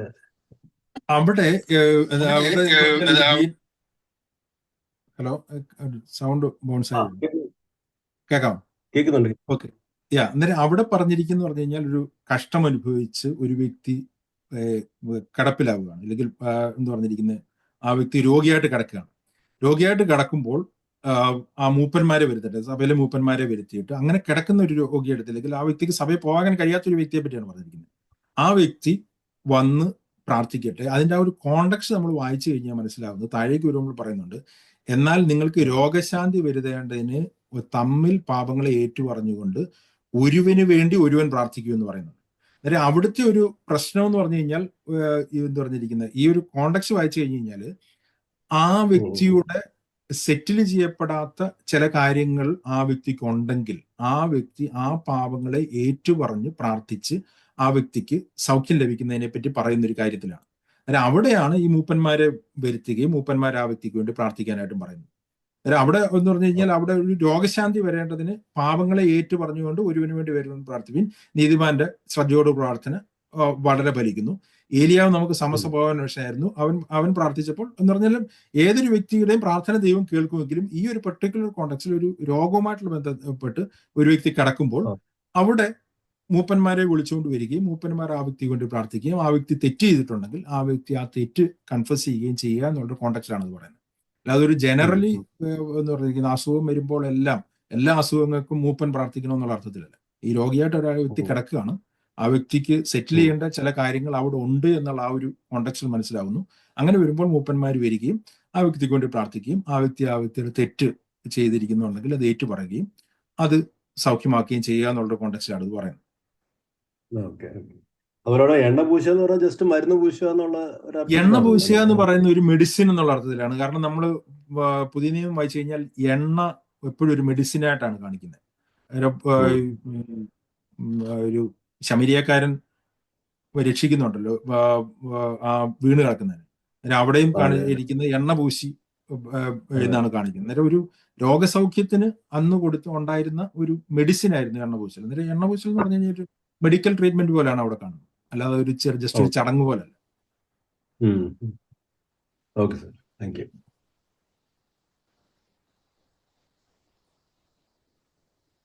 അത് ഞാൻ ഒരു ഡൗട്ട് ചോദിച്ചോണ്ട്, നമ്മുടെ അതായത് പ്രാർത്ഥിക്കുമ്പോൾ എല്ലാരും പറയാറുണ്ട്, അതായത് ഒരു ഇപ്പം ഞാൻ എക്സാമ്പിള് കർത്താവിനെ അറിഞ്ഞത് കടം കാരണമാണ്. ഓക്കെ, അപ്പം കർത്താവിനെ കണ്ട്, അതായത് വന്നപ്പം പാസ്റ്റർമാര് അടക്കം പറഞ്ഞത് കർത്താവിലേക്ക് വരിക, കർത്താവിനെ രുചിച്ചറിയുക, കർത്താവ് നിന്റെ കടം മാറ്റുമെന്ന് പറഞ്ഞു. തീർച്ചയായും കർത്താവിന്റെ കരുണയാൽ. പക്ഷെ 2-3 വർഷമാണ് അവർ പറഞ്ഞത്. എന്നാലും കർത്താവിന്റെ കരുണയാൽ കർത്താവ് 15 വർഷം കൊണ്ട് മാറ്റി. അത് ശരി, സമ്മതിച്ചു. പക്ഷെ പലരും പൈസയുടെ അടിസ്ഥാനത്തിലാണ് കർത്താവിനെ തൂക്കുന്നത്. അത് നിഷേധിക്കാൻ പറ്റാത്തൊരു കാര്യം തന്നെയാണ്. പക്ഷെ കർത്താവിന്റെ വേലയിലായിരിക്കുന്ന ദൈവമക്കളുണ്ട്, അതായത് നോർത്ത് ഇന്ത്യയിൽ പ്രത്യേകിച്ചും. ഇവരെല്ലാം ഏതിന്റെ അടിസ്ഥാനത്തിൽ നമ്മൾ ഈ കർത്താവിനെ അല്ലെങ്കിൽ കർത്താവിന്റെ സന്നിധിയിലേക്ക് വരുമ്പോൾ ഇവർക്ക് എന്തായാലും ഒരു ഉയർച്ച ഉണ്ടാവത്തില്ലെന്ന് ഞാൻ പറയുന്നില്ല, എന്നാലും കർത്താവിന്റെ സന്നിധിയിൽ നിന്നാലും ഇതേ രീതിയിൽ തന്നെയാണ് മുമ്പോട്ട് പോകുന്നതാണ് മനസ്സ് പറയുന്നത്. അപ്പം ഏത് കാഴ്ചപ്പാടിലാണ് അവരെല്ലാം കർത്താവ്, ഞാനിത് ഒരു അഭിപ്രായം ചോദിക്കുക, അതായത് മുമ്പേ കർത്താവിന്റെ രാജ്യനീതി മാത്രം അന്വേഷിച്ചിട്ട് മുമ്പോട്ട് പോകുമ്പോഴേ ഇതൊരു കർത്താവിനെ അറിഞ്ഞിട്ടും ഇവർ രക്ഷപ്പെടുന്നില്ല, അല്ലെങ്കിൽ ഇവരും ഇതേ രീതിയിൽ തന്നെയാണ് നിൽക്കുന്നത് എന്നുള്ള ഒരവസ്ഥ വരാൻ ഇടവരുമോ? അതോ ഭാവിയിൽ അതൊരു മാറ്റം വരാൻ ചാൻസ് ഉണ്ടോ? അതോ നമ്മൾ ഈ പറഞ്ഞ പോലെ കർത്താവിന്റെ രാജ്യനീതി അന്വേഷിക്കുമ്പോൾ ബാക്കി ചപ്പും ചവറും എണ്ണാനുള്ള കൃപയാൽ ഇവരെ കൊണ്ട് സാധിക്കുമോ? ഇതിപ്പം ഞാൻ നോർത്ത് ഇന്ത്യ മാത്രമാണ് ചിന്തിക്കുന്നത്, കാരണം ബാക്കി എല്ലാവരും നല്ല രീതിയിൽ പച്ച പിടിച്ച് പോകുന്നുണ്ട്, നമ്മുടെ നാട്ടിലുള്ള പ്രത്യേകിച്ച് ഒരുവിധപ്പെട്ടവരല്ല. പക്ഷെ ആ സൈഡിൽ എല്ലാവരും ഇപ്പോഴും നമുക്ക് ഊഹിക്കാൻ പറ്റുമല്ലോ, ഒരു രീതി അല്ലെങ്കിൽ മറു രീതിയിൽ തന്നെ ആ ഒരു നിലയിൽ നിന്ന് മാറ്റം വലുതായിട്ടൊന്നും വന്ന് കണ്ടിട്ടില്ല. അതിനെപ്പറ്റി നമ്മൾ ഏത് രീതിയിൽ കർത്താവിന്റെ വചനത്തിൽ നമുക്ക് ആശ്വാസം കണ്ടെത്താൻ സാധിക്കും? ഓക്കെ, ബ്രദർ ചോദിച്ചത് എനിക്ക് മനസ്സിലായത് ഞാൻ പറയാം. അതാണോ ഇതുവരെ ഉദ്ദേശിക്കുന്നത് വെച്ച് കഴിഞ്ഞാൽ, കർത്താവിന്റെ സന്നിധിയിൽ വന്നു കഴിഞ്ഞാൽ നമുക്കൊരു സാമ്പത്തികമായിട്ടുള്ള വ്യത്യാസം എല്ലാവർക്കും വരുമോ എന്നുള്ളതാണോ ബ്രദറിന്റെ ചോദ്യം അടിസ്ഥാനപരമായിട്ട്? അതോ അങ്ങനെ വരത്തില്ല എന്നുള്ളത്? അല്ല, വരുമെന്ന് വേണ്ട, അവരിൽ എങ്ങനെയാണ് കർത്താവിന്റെ നാമം മോത്തപ്പെടുന്നത്? ഞാൻ പറയുന്നത്, കർത്താവിന്റെ സന്നിധിയിൽ ഒരു വ്യക്തി വരുന്നതിന് പല മുഖാന്തരങ്ങൾ കാണാം. അത് ഈ പറഞ്ഞിരിക്കുന്ന പോലെ കടമായിരിക്കാം, രോഗമായിരിക്കാം, ഇല്ലെങ്കിൽ വേറെ എന്തെങ്കിലും തകർച്ചയായിരിക്കാം. ഇതൊക്കെ ഓരോ മുഖാന്തരമാണ് കർത്താവിലേക്ക് വരാൻ വേണ്ടിയിട്ടുള്ളത്. പക്ഷെ കർത്താവിന്റെ അടുക്കൽ ഒരു വ്യക്തി വരുന്നത് എന്ത് മുഖാന്തരം വഴിയാണെങ്കിലും ആ വ്യക്തിയുടെ ആത്മരക്ഷയ്ക്ക് വേണ്ടിയിട്ട് മാത്രമാണ് യേശുക്രിസ്തു മരിച്ചത്. കർത്താവ് മരിച്ചത് ഒരു വ്യക്തിയുടെയും കടം മാറ്റാൻ വേണ്ടിയിട്ടോ രോഗം മാറ്റാൻ വേണ്ടിയിട്ടോ ബുദ്ധിമുട്ടുകൾ മാറ്റാൻ വേണ്ടിയിട്ടോ അല്ല കർത്താവ് മരിച്ചത്. കർത്താവ് ഇതൊക്കെ ദൈവത്തിന് കർത്താവ് മരിക്കാതെ തന്നെ ചെയ്യാൻ കഴിയുന്ന കാര്യമായിരുന്നു. യേശുക്രിസ്തു കുറിച്ച് മരിക്കേണ്ട കാര്യമില്ല. യേശുക്രിസ്തു മരിച്ചത് മനുഷ്യന്റെ പാപത്തിന് വേണ്ടിയിട്ട് മാത്രമാണ്. അതാണ് ബൈബിൾ വ്യക്തമായിട്ട് പറഞ്ഞിരിക്കുന്നത്. പൗലോസ് പറഞ്ഞിരിക്കുന്നു, എല്ലാവർക്കും വിശ്വാസയോഗ്യമായിട്ടുള്ള ദൈവവചനം യേശുക്രിസ്തു പാപികളെ രക്ഷിപ്പാനായി ലോകത്തിൽ വന്നു. ഒരു വ്യക്തി പാപത്തിനുള്ള പരിഹാരമായിട്ടാണ് യേശുക്രിസ്തു മരിച്ചത്. ആ പാപത്തിനുള്ള പരിഹാരത്തിനായിട്ട് ഒരു വ്യക്തിയിലേക്ക് കർത്താവിലേക്ക് വരാനായിട്ടുള്ള മുഖാന്തരം ഈ പലത് കാര്യങ്ങൾ. പിന്നെ കർത്താവിന്റെ അടുക്കൽ വരുമ്പോൾ 100% മാറ്റം വരും എന്നുള്ളതിന് ഏറ്റവും 100% മാറ്റം വരുന്നത് പാപത്തിൽ നിന്നുള്ള വിടുതൽ മാത്രം. ഞാനിത് പറയുന്നത് തെറ്റിദ്ധരിക്കരുത്. ബൈബിളിലെ പ്രോമിസ്, പുതിയ നിയമത്തിലെ പ്രോമിസ് എന്നുള്ളത് പാപത്തിന്റെ ശിക്ഷയിൽ നിന്നുള്ള വിടുതലും പാപത്തിന്റെ ശക്തിയിൽ നിന്നുള്ള വിടുതലുമാണ്. ബാക്കിയുള്ളത് ഒന്നും ബൈബിളിലെ പുതിയ നിയമത്തിലെ പ്രോമിസ് അല്ല. സാമ്പത്തികമായിട്ടുള്ള ഒരനുഗ്രഹവും പ്രോമിസ് അല്ല ഒന്നും. പക്ഷെ ഈ പ്രോമിസ് അല്ലെങ്കിലും ദൈവം ചിലപ്പം ബോണസ് പോലെ സാമ്പത്തികമായിട്ടുള്ള പ്രശ്നം മാറ്റിയേക്കാം, ബുദ്ധിമുട്ടുകൾ മാറ്റിയേക്കാം. ഇതെല്ലാം ദൈവം ഒരു പിതാവ് മക്കൾക്ക് ചെയ്തു തരുന്നത് പോലെ കർത്താവ് അഡീഷണൽ ആയിട്ട് ചെയ്യുന്നതാണ്. എന്നിട്ട് ഈ അഡീഷണലായിട്ട് ചെയ്യുന്നത് നമ്മൾ പ്രോമിസ് ആയിട്ട് പഠിപ്പിക്കുമ്പോഴേ ഉള്ളൂ. അന്നേരം ചുരുക്കത്തിൽ കർത്താവിന്റെ അടുക്കൽ വരുന്നവർക്ക് എല്ലാവർക്കും പാപത്തിൽ നിന്നുള്ള വിടുതൽ കിട്ടും, പാപക്ഷമ കിട്ടും, നിത്യത കിട്ടും. ചിലർക്ക് സാമ്പത്തികമായിട്ടും ദൈവം അവരെ ബ്ലസ് ചെയ്തേക്കാം, ചിലർക്ക് സാമ്പത്തികമായിട്ട് ബ്ലസ് ചെയ്യപ്പെട്ടില്ലായിരിക്കും. അതിന്റെ പേരിൽ നമുക്കൊന്നും ക്ലെയിം ചെയ്യാൻ കഴിയത്തില്ല. ചിലരെ ദൈവം കൂടുതൽ സാമ്പത്തികമായിട്ട് അനുഗ്രഹിക്കുന്നു, ചിലർക്ക് സാമ്പത്തികമായിട്ട് അനുഗ്രഹിക്കുന്നില്ല. ഇതിലൊന്നും ഒരു കൺസിസ്റ്റൻസി നമുക്ക് ലോകത്ത് ഒരു വിശ്വാസികളും കാണാനായിട്ട് കഴിയത്തില്ല. ചിലർ കൂടുതൽ കഷ്ടത്തിൽ കൂടി പോകുന്നു, ചിലർ സുഖമായിട്ട് ജീവിക്കുന്നു. പക്ഷെ ഇവരുടെ എല്ലാം കാര്യത്തിൽ ഒറ്റ കാര്യമേ ഉള്ളൂ, ദൈവം കർത്താവിന്റെ അടുക്കൽ വരുന്നവരുടെ പാപങ്ങളെ നീക്കുന്നു. പിന്നെ അടുത്തെന്ന് പറഞ്ഞു കഴിഞ്ഞാൽ, മുമ്പേ ദൈവത്തിന്റെ രാജ്യവും നീതി അന്വേഷിക്കുമ്പോൾ അവിടെ കർത്താവ് പറഞ്ഞിരിക്കുന്ന കാര്യം എന്താണ്? ഉണ്ണാനും ഉടുക്കാനും ഉള്ള കാര്യമാണ് മത്തായിയുടെ സുവിശേഷത്തിൽ കർത്താവ് മുമ്പേ ദൈവത്തിന്റെ രാജ്യവും നീതി അന്വേഷിപ്പിൻ, അതോടുകൂടി ഇതൊക്കെ നിങ്ങൾക്ക് ലഭിക്കുമെന്ന് പറയുന്നു. അന്നേരം കർത്താവിന്റെ അടുക്കൽ വരുന്ന വ്യക്തിയുടെ ഒരു ബേസിക് ആയിട്ടുള്ള ആവശ്യങ്ങളും കർത്താവ് മീറ്റ് ചെയ്യുമെന്ന് നമുക്ക് പറയാനായിട്ട് കഴിയും. അടിസ്ഥാന ആവശ്യങ്ങൾ, ആ വ്യക്തിയുടെ ഉണ്ണാനും ഉടുക്കാനും ഉള്ള അടിസ്ഥാന ആവശ്യങ്ങൾ ആ വ്യക്തിക്ക് മീറ്റ് ചെയ്യാനായിട്ട്. അതുകൊണ്ടാണ് പൗലോസ് പറയുന്നത് ഉണ്ണാനും ഉടുക്കാനും ഉണ്ടെങ്കിൽ മതി എന്ന് വെക്കാൻ പറയുന്നത്. അന്നേരം ഞാൻ പറഞ്ഞതിന്റെ കാര്യം എന്ന് പറഞ്ഞാൽ, ഒന്ന് പാപത്തിൽ നിന്നുള്ള ക്ഷമ 100% ഉറപ്പാണ്. അതാണ് പ്രോമിസ് എന്ന് പറഞ്ഞിരിക്കുന്നത്. അതേപോലെ തന്നെ ഒരു അഡീഷണലായിട്ട് നമുക്ക് പറയാനായിട്ട് കഴിയും, ആ വ്യക്തിയുടെ ബേസിക് നീഡ്സ്, ആ വ്യക്തിയുടെ കടക്കാരനായിട്ട് കിടക്കാനായിട്ട് ദൈവം ഒന്നും ഒരിക്കലും ആഗ്രഹിക്കുന്നില്ല. രക്ഷിക്കപ്പെട്ട ഒരു വ്യക്തി ഒരിക്കലും വേറൊരു വ്യക്തി കടക്കാരനായിട്ട് ഇരിക്കരുത്. പൗലോസ് തന്നെ പറയുന്നുണ്ട്, സ്നേഹത്തിലല്ലാതെ ആർക്കും കടക്കാരനായിരിക്കും. അന്നേരം അങ്ങനെ കടക്കാരനായിട്ടിരിക്കേണ്ട ആവശ്യമില്ല. ദൈവം ആ വ്യക്തിക്ക് കർത്താവിന്റെ വഴിയിൽ കൂടി യഥാർത്ഥത്തിൽ ദൈവത്തിന്റെ രാജ്യവും നീതി അന്വേഷിച്ച് കഴിഞ്ഞാൽ ആ വ്യക്തിയുടെ ബുദ്ധിമുട്ടുകൾ ആ ഒരു രീതിയിൽ മാറ്റും. അല്ലാതെ സാമ്പത്തികമായിട്ട് അനുഗ്രഹിക്കപ്പെടുമെന്നോ അല്ലെങ്കിൽ സാമ്പത്തികമായിട്ട് ഉന്നതിയിലോട്ട് പോകുന്നൊന്നും ബൈബിളിലെ പ്രോമിസ് അല്ല. ബൈബിളിൽ പ്രോമിസ് ഇല്ലാത്തൊരു കാര്യം നമ്മൾ പറയേണ്ട കാര്യം പോലും. ബൈബിളിലെ പ്രോമിസ് ആത്മരക്ഷ മാത്രമാണ്. അതിനു വേണ്ടിയിട്ടാണ് കർത്താവിന്റെ കയ്യിലേക്ക് ഒരാൾ വരേണ്ടത്. ആ ഒരു കാര്യം മാത്രമേ കർത്താവ് പ്രോമിസ് ആയിട്ട് പറഞ്ഞിട്ടുള്ളൂ പുതിയ നിയമത്തിൽ. വേറൊന്നും കർത്താവ് വാഗ്ദത്തം ചെയ്തിട്ടില്ല. കർത്താവിൻ്റെ ഇടയ്ക്ക് വരുന്ന വ്യക്തിക്ക് വേറൊന്നും ദൈവം വാഗ്ദത്തം ചെയ്തിട്ടില്ല. അതുകൊണ്ട് അഡീഷണൽ വാഗ്ദത്തങ്ങൾ നമ്മൾ കൊടുക്കുന്നുണ്ടെങ്കിൽ അത് നമ്മൾ സുവിശേഷത്തോട് കൂട്ടിയേർക്കുക. ദൈവം കൊടുക്കത്തില്ല എന്നല്ല പറയുന്നത്, ദൈവം അതും ചെയ്തേക്കാം. പക്ഷെ അതൊന്നും ബൈബിളിലെ പ്രോമിസ് ആയിട്ട് പഠിപ്പിച്ചിട്ടേ ഇല്ല. മനസ്സിലായോ? ചോദ്യത്തിന് ആൻസർ ആണോ? നമുക്ക് നോർത്ത് ഇന്ത്യയിലുള്ളവരോ പല സ്ഥലങ്ങളിൽ, ഇത് നോർത്ത് ഇന്ത്യയിൽ നിന്നല്ല, നമ്മൾ ലോകത്ത് നോക്കിക്കഴിഞ്ഞു കഴിഞ്ഞാൽ മിഡിൽ ഈസ്റ്റ് കൺട്രീസിൽ എത്രയോ ആൾക്കാർ മരിക്കുന്നു, രക്തസാക്ഷികളാവുന്നു. അവർക്ക് എന്താ ലഭിച്ചിട്ടുള്ളത് കർത്താവിന്റെ അടുക്കൽ വന്നിട്ട്? അവര് എത്ര രാജ്യങ്ങളിൽ ആൾക്കാർ ഒന്നും ലഭിക്കുക ജീവൻ. പിന്നെ അപ്പോസ്തലന്മാരുടെ കാര്യം തന്നെ കണ്ടു കഴിഞ്ഞു കഴിഞ്ഞാൽ ആരാണ് അവരിൽ സാമ്പത്തികമായിട്ട് അനുഗ്രഹിക്കപ്പെട്ടത്? അങ്ങനെ ഒരു പ്രോമിസ് ബൈബിൾ പഠിപ്പിക്കുന്നില്ല. ഇല്ലാത്ത ഒരു കാര്യമാണെന്ന് പലരും പഠിപ്പിക്കുന്നു. ഞാൻ പറഞ്ഞതിന്റെ കാര്യം എന്ന് പറഞ്ഞു കഴിഞ്ഞാൽ, കർത്താവിന്റെ അടുക്കൽ വന്നു കഴിഞ്ഞാൽ കർത്താവ് ഒന്നും ചെയ്യത്തില്ലെന്നല്ല, അത് ദൈവത്തിന്റെ സോവറന്റ് ആയിട്ടുള്ള ഡിസൈൻമെന്റ് ആണ്. ദൈവം ചിലർക്ക് സാമ്പത്തികമായിട്ട് കൊടുത്തേക്കാം, ചിലർക്ക് കൊടുത്തെന്നിരിക്കത്തില്ല. അതൊന്നും ബൈബിളിലെ പുതിയ നിയമത്തിലെ ദൈവത്തിന്റെ വാഗ്ദത്തങ്ങളിലുള്ളതല്ല. ദൈവം വാഗ്ദത്തങ്ങൾ ഇല്ലാത്തൊരു കാര്യം. ഇപ്പൊ ഞാനൊരു കമ്പനിയിൽ ജോലി ചെയ്യാൻ കയറുകയാണ്. അന്നേരം അവരുടെ കോൺട്രാക്ട് എഴുതിയിട്ടുണ്ട്, ഞാനുമായിട്ട് കോൺട്രാക്റ്റിൽ ആണ് സൈൻ ചെയ്യുന്നത്. ആ കോൺട്രാക്റ്റിലുള്ളത് എനിക്ക് കിട്ടും. അന്നേരം പുതിയ ഉടമ്പടി എന്ന് പറഞ്ഞിരിക്കുന്നത് ഒരു കോൺട്രാക്ട് എന്നുള്ള വാക്ക് കറക്റ്റ് അല്ലെങ്കിലും ഒരു ഉടമ്പടിയാണ്. ആ ഉടമ്പടിയിൽ ഞാൻ ചേരുമ്പോൾ ആ ഉടമ്പടിയിൽ എഴുതിയിരിക്കുന്നത് എനിക്ക് കിട്ടും. അത് നമ്മൾ എബ്രായലേഖനം വായിച്ചു കഴിഞ്ഞാൽ മനസ്സിലാവും എന്താണ് ആ ഉടമ്പടിയിൽ എഴുതിയിരിക്കുന്നത്. അത് ആബാലവൃക്ഷം നിങ്ങൾ എന്നെ പിതാവെന്ന് അറിയും, ഞാൻ നിങ്ങൾക്ക് പുതിയൊരു ആത്മാവിനെ തരും, പുതിയൊരു ഹൃദയം തരും, ഞാൻ നിങ്ങളെ എൻ്റെ ചട്ടങ്ങൾ നടത്തുമാറാക്കും, പാപത്തിൽ നിന്നുള്ള സ്വാതന്ത്ര്യം നിങ്ങൾക്ക് ലഭിക്കും, പാപത്തിന്റെ ശക്തിയിൽ നിന്നുള്ള വിടുതൽ ലഭിക്കും. ഇതെല്ലാം ആ കോൺട്രാക്റ്റിലുള്ളതാണ്. ആ കോൺട്രാക്റ്റുള്ളത് എനിക്ക് ക്ലെയിം ചെയ്യാം, എനിക്കത് കിട്ടിയേ ഒക്കത്തുള്ളൂ, കാരണം അത് എഴുതിയിട്ടുള്ളതാണ്. അതിന്റെ പുറത്തുള്ളത് തരണമെന്ന് ദൈവത്തിന് യാതൊരു നിർബന്ധമില്ല. അതിന്റെ പുറത്ത് ചിലപ്പോൾ സാമ്പത്തികമായിട്ട് സമൃദ്ധിയോ ഇല്ലെങ്കിൽ ജോലിയോ അങ്ങനത്തെ കാര്യങ്ങളോ ദൈവം അഡീഷണൽ ആയിട്ട് തരുന്നതാണ്. ദൈവം നല്ലവനായതുകൊണ്ട് ചിലപ്പോൾ ചിലർക്ക് അത് കൊടുക്കും, ചിലർക്ക് അവർക്ക് ആവശ്യമില്ല എന്നുള്ളതുകൊണ്ട് കൊടുക്കത്തില്ല. അത്രേ ഉള്ളൂ. അതൊന്നും സുവിശേഷമായിട്ട് ബന്ധപ്പെട്ട കാര്യമല്ല.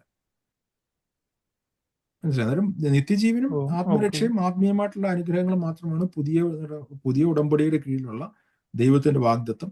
അതിനു വേണ്ടിയിട്ട് മാത്രമേ ഒരു വ്യക്തി കർത്താവിന്റെ അടുക്കിലേക്ക് വരേണ്ട ആവശ്യമുള്ളൂ. ഓക്കെ. അത് നമ്മുടെ വിശ്വാസികളടക്കം എല്ലാവർക്കും ഇത് തന്നെയാണല്ലോ ബാധകം. അന്നേരം അത് തെറ്റായിട്ടുള്ള റോങ് ഗോസ്പലിന്റെ ഒരു പ്രശ്നമാണ്. പുതിയ നിയമത്തിലെ പ്രോമിസ് ചെയ്ത്, പുതിയ നിയമത്തിലെ പ്രോമിസ് എന്നുള്ളതാണ് ഞാൻ പറഞ്ഞത്. പുതിയ നിയമത്തിലെ അനുഗ്രഹം എന്നുള്ള വാക്ക് എല്ലായിടത്തും വായിച്ചു നോക്കൂ, അതെല്ലായിടത്തും ആത്മീയമായിട്ടുള്ള അനുഗ്രഹങ്ങളെ പറ്റിയാണ് അനുഗ്രഹം എന്നുള്ള വാക്ക് പുതിയ ഉപയോഗിച്ചിരിക്കുന്നത്. ബാക്കിയുള്ള ആത്മീയമല്ല, നേരത്തെ പറഞ്ഞ പോലെ ആത്മീയമായിട്ടല്ലാത്ത ഭൗതികമായിട്ടുള്ള ആവശ്യങ്ങൾക്ക് വേണ്ടി നമുക്ക് പ്രാർത്ഥിക്കാം. കർത്താവ് അത് ചിലപ്പോൾ തരും. കർത്താവിന്റെ വലിയ ജ്ഞാനത്തിൽ ചിലപ്പോൾ അത് തരാതിരിക്കും. അതൊന്നും നമുക്ക് ക്ലെയിം ചെയ്യാൻ കഴിയുന്ന കാര്യങ്ങളല്ല. അതുകൊണ്ട് അത് ചിലർക്ക് കൂടുതൽ കിട്ടുന്നു, ചിലർക്ക് കുറച്ച് കിട്ടുന്നു, ചിലർക്ക് ഒട്ടും കിട്ടുന്നില്ല, ചിലർ കഷ്ടതയിൽ കൂടി പോയി ഒരു സാമ്പത്തികമായിട്ടുള്ള നന്മ അനുഭവിക്കാതെ മരിക്കുന്നു, ചിലർ രക്തസാക്ഷികളാവുന്നു, ചിലർ അല്ലാത്ത രീതിയിൽ ജീവിക്കുന്നു. ഇതൊക്കെ വേറൊരു വിഷയമാണ്. അതൊന്നും നമുക്ക് എന്തുകൊണ്ടെന്നുള്ളത് ക്ലിയർ ആയിട്ട് പറയാൻ പറ്റും. ജിനു ബ്രദർ ഒരു കാര്യം പറഞ്ഞോട്ടെ. Yeah. അതായത് ക്രിസ്തു യേശുവിന്റെ നല്ല ഭടൻ ആയി എന്നോടൊരു കഷ്ടം സഹിക്കാൻ തിമോത്തിയോസിനോട് പറയുന്നുണ്ട്. ഒരു ഭടൻ എന്ന നിലയിൽ നമ്മൾ ചിന്തിച്ചാല് ചില ഭടന്മാർ നമുക്ക് തന്നെ നോക്കിയാൽ ചില ഭടന്മാര് വലിയ കഷ്ടപ്പാടില്ലാതെ ഭടന്മാരായി ചെയ്യുന്നവരുണ്ട്. ഇപ്പൊ ഹിമാലയത്തിലൊക്കെ പോയി പ്രവർത്തിക്കുന്ന അല്ലെങ്കിൽ ആയിരിക്കുന്ന ഭടന്മാര്. അപ്പം അവരുടെ നേതൃത്വ സ്ഥാനത്തിരിക്കുന്നവർ അവരെ എവിടേക്ക് അയക്കുന്നുവോ അതിനുള്ള പരിശീലനം കൊടുത്ത് അവരെ ആ സ്ഥാനത്ത് അയക്കുമ്പോൾ അവിടെ ചിലപ്പോൾ കഷ്ടപ്പാടായിരിക്കാം, വേറെ ചിലർക്ക് വേറെ ചില കഷ്ടപ്പാടായിരിക്കാം. അപ്പം വയനാട്ടിലേക്ക് വന്ന ഭടന്മാര് അവർക്ക് പരിശീലനം സിദ്ധിച്ചവര് അവിടുത്തെ ആവശ്യത്തിന് അതിന്റെ നേതൃത്വ സ്ഥാനം വഹിക്കുന്ന അവരെ അയച്ചു. അപ്പോൾ കഷ്ടപ്പാട് എന്ന് പറയുന്നത് ക്രിസ്തുയേശുവിന്റെ നാമനിമിത്തം കഷ്ടം അനുഭവിക്കാൻ ദൈവം അവരെ നിയോഗിച്ചെങ്കിൽ അത് അവർക്ക് ദൈവം കൊടുത്തതാണ്. ചിലർക്ക് എന്താ പറയുക, എയർഫോഴ്സിലാണെങ്കിൽ എയർഫോഴ്സിന്റെ എയർപോർട്ടിന്റെ സ്ഥാനത്ത് വർക്ക് ചെയ്യുന്ന അവർക്ക് കഷ്ടപ്പാടില്ല. യുദ്ധകളത്തിലേക്ക് വിടുന്നവർക്ക് ആ യുദ്ധകളത്തിന്റെ കഷ്ടപ്പാടുണ്ട്. ഇപ്പൊ നേതൃസ്ഥാനത്ത് ഇരിക്കുന്ന, അതായത് ദൈവരാജ്യത്തിൽ ദൈവം രാജാവായിരിക്കെ ദൈവം നിയോഗിക്കുന്ന ഒരാൾ ഒരു ഭടൻ എന്ന നിലയിലാണെങ്കിൽ കംപ്ലൈന്റ് പറയേണ്ട കാര്യമില്ല. ദൈവം അവന്റെ കാര്യം നോക്കിക്കോളും. അവന്റെ ശമ്പളമായാലും അവന്റെ ഭാര്യയുടെ കാര്യമായാലും അവന്റെ ചെലവ് കാര്യങ്ങളായാലും അവന്റെ വസ്ത്രമായാലും എല്ലാം ദൈവമാണ് അതിനുള്ള സംവിധാനങ്ങൾ ചെയ്യുന്നത്.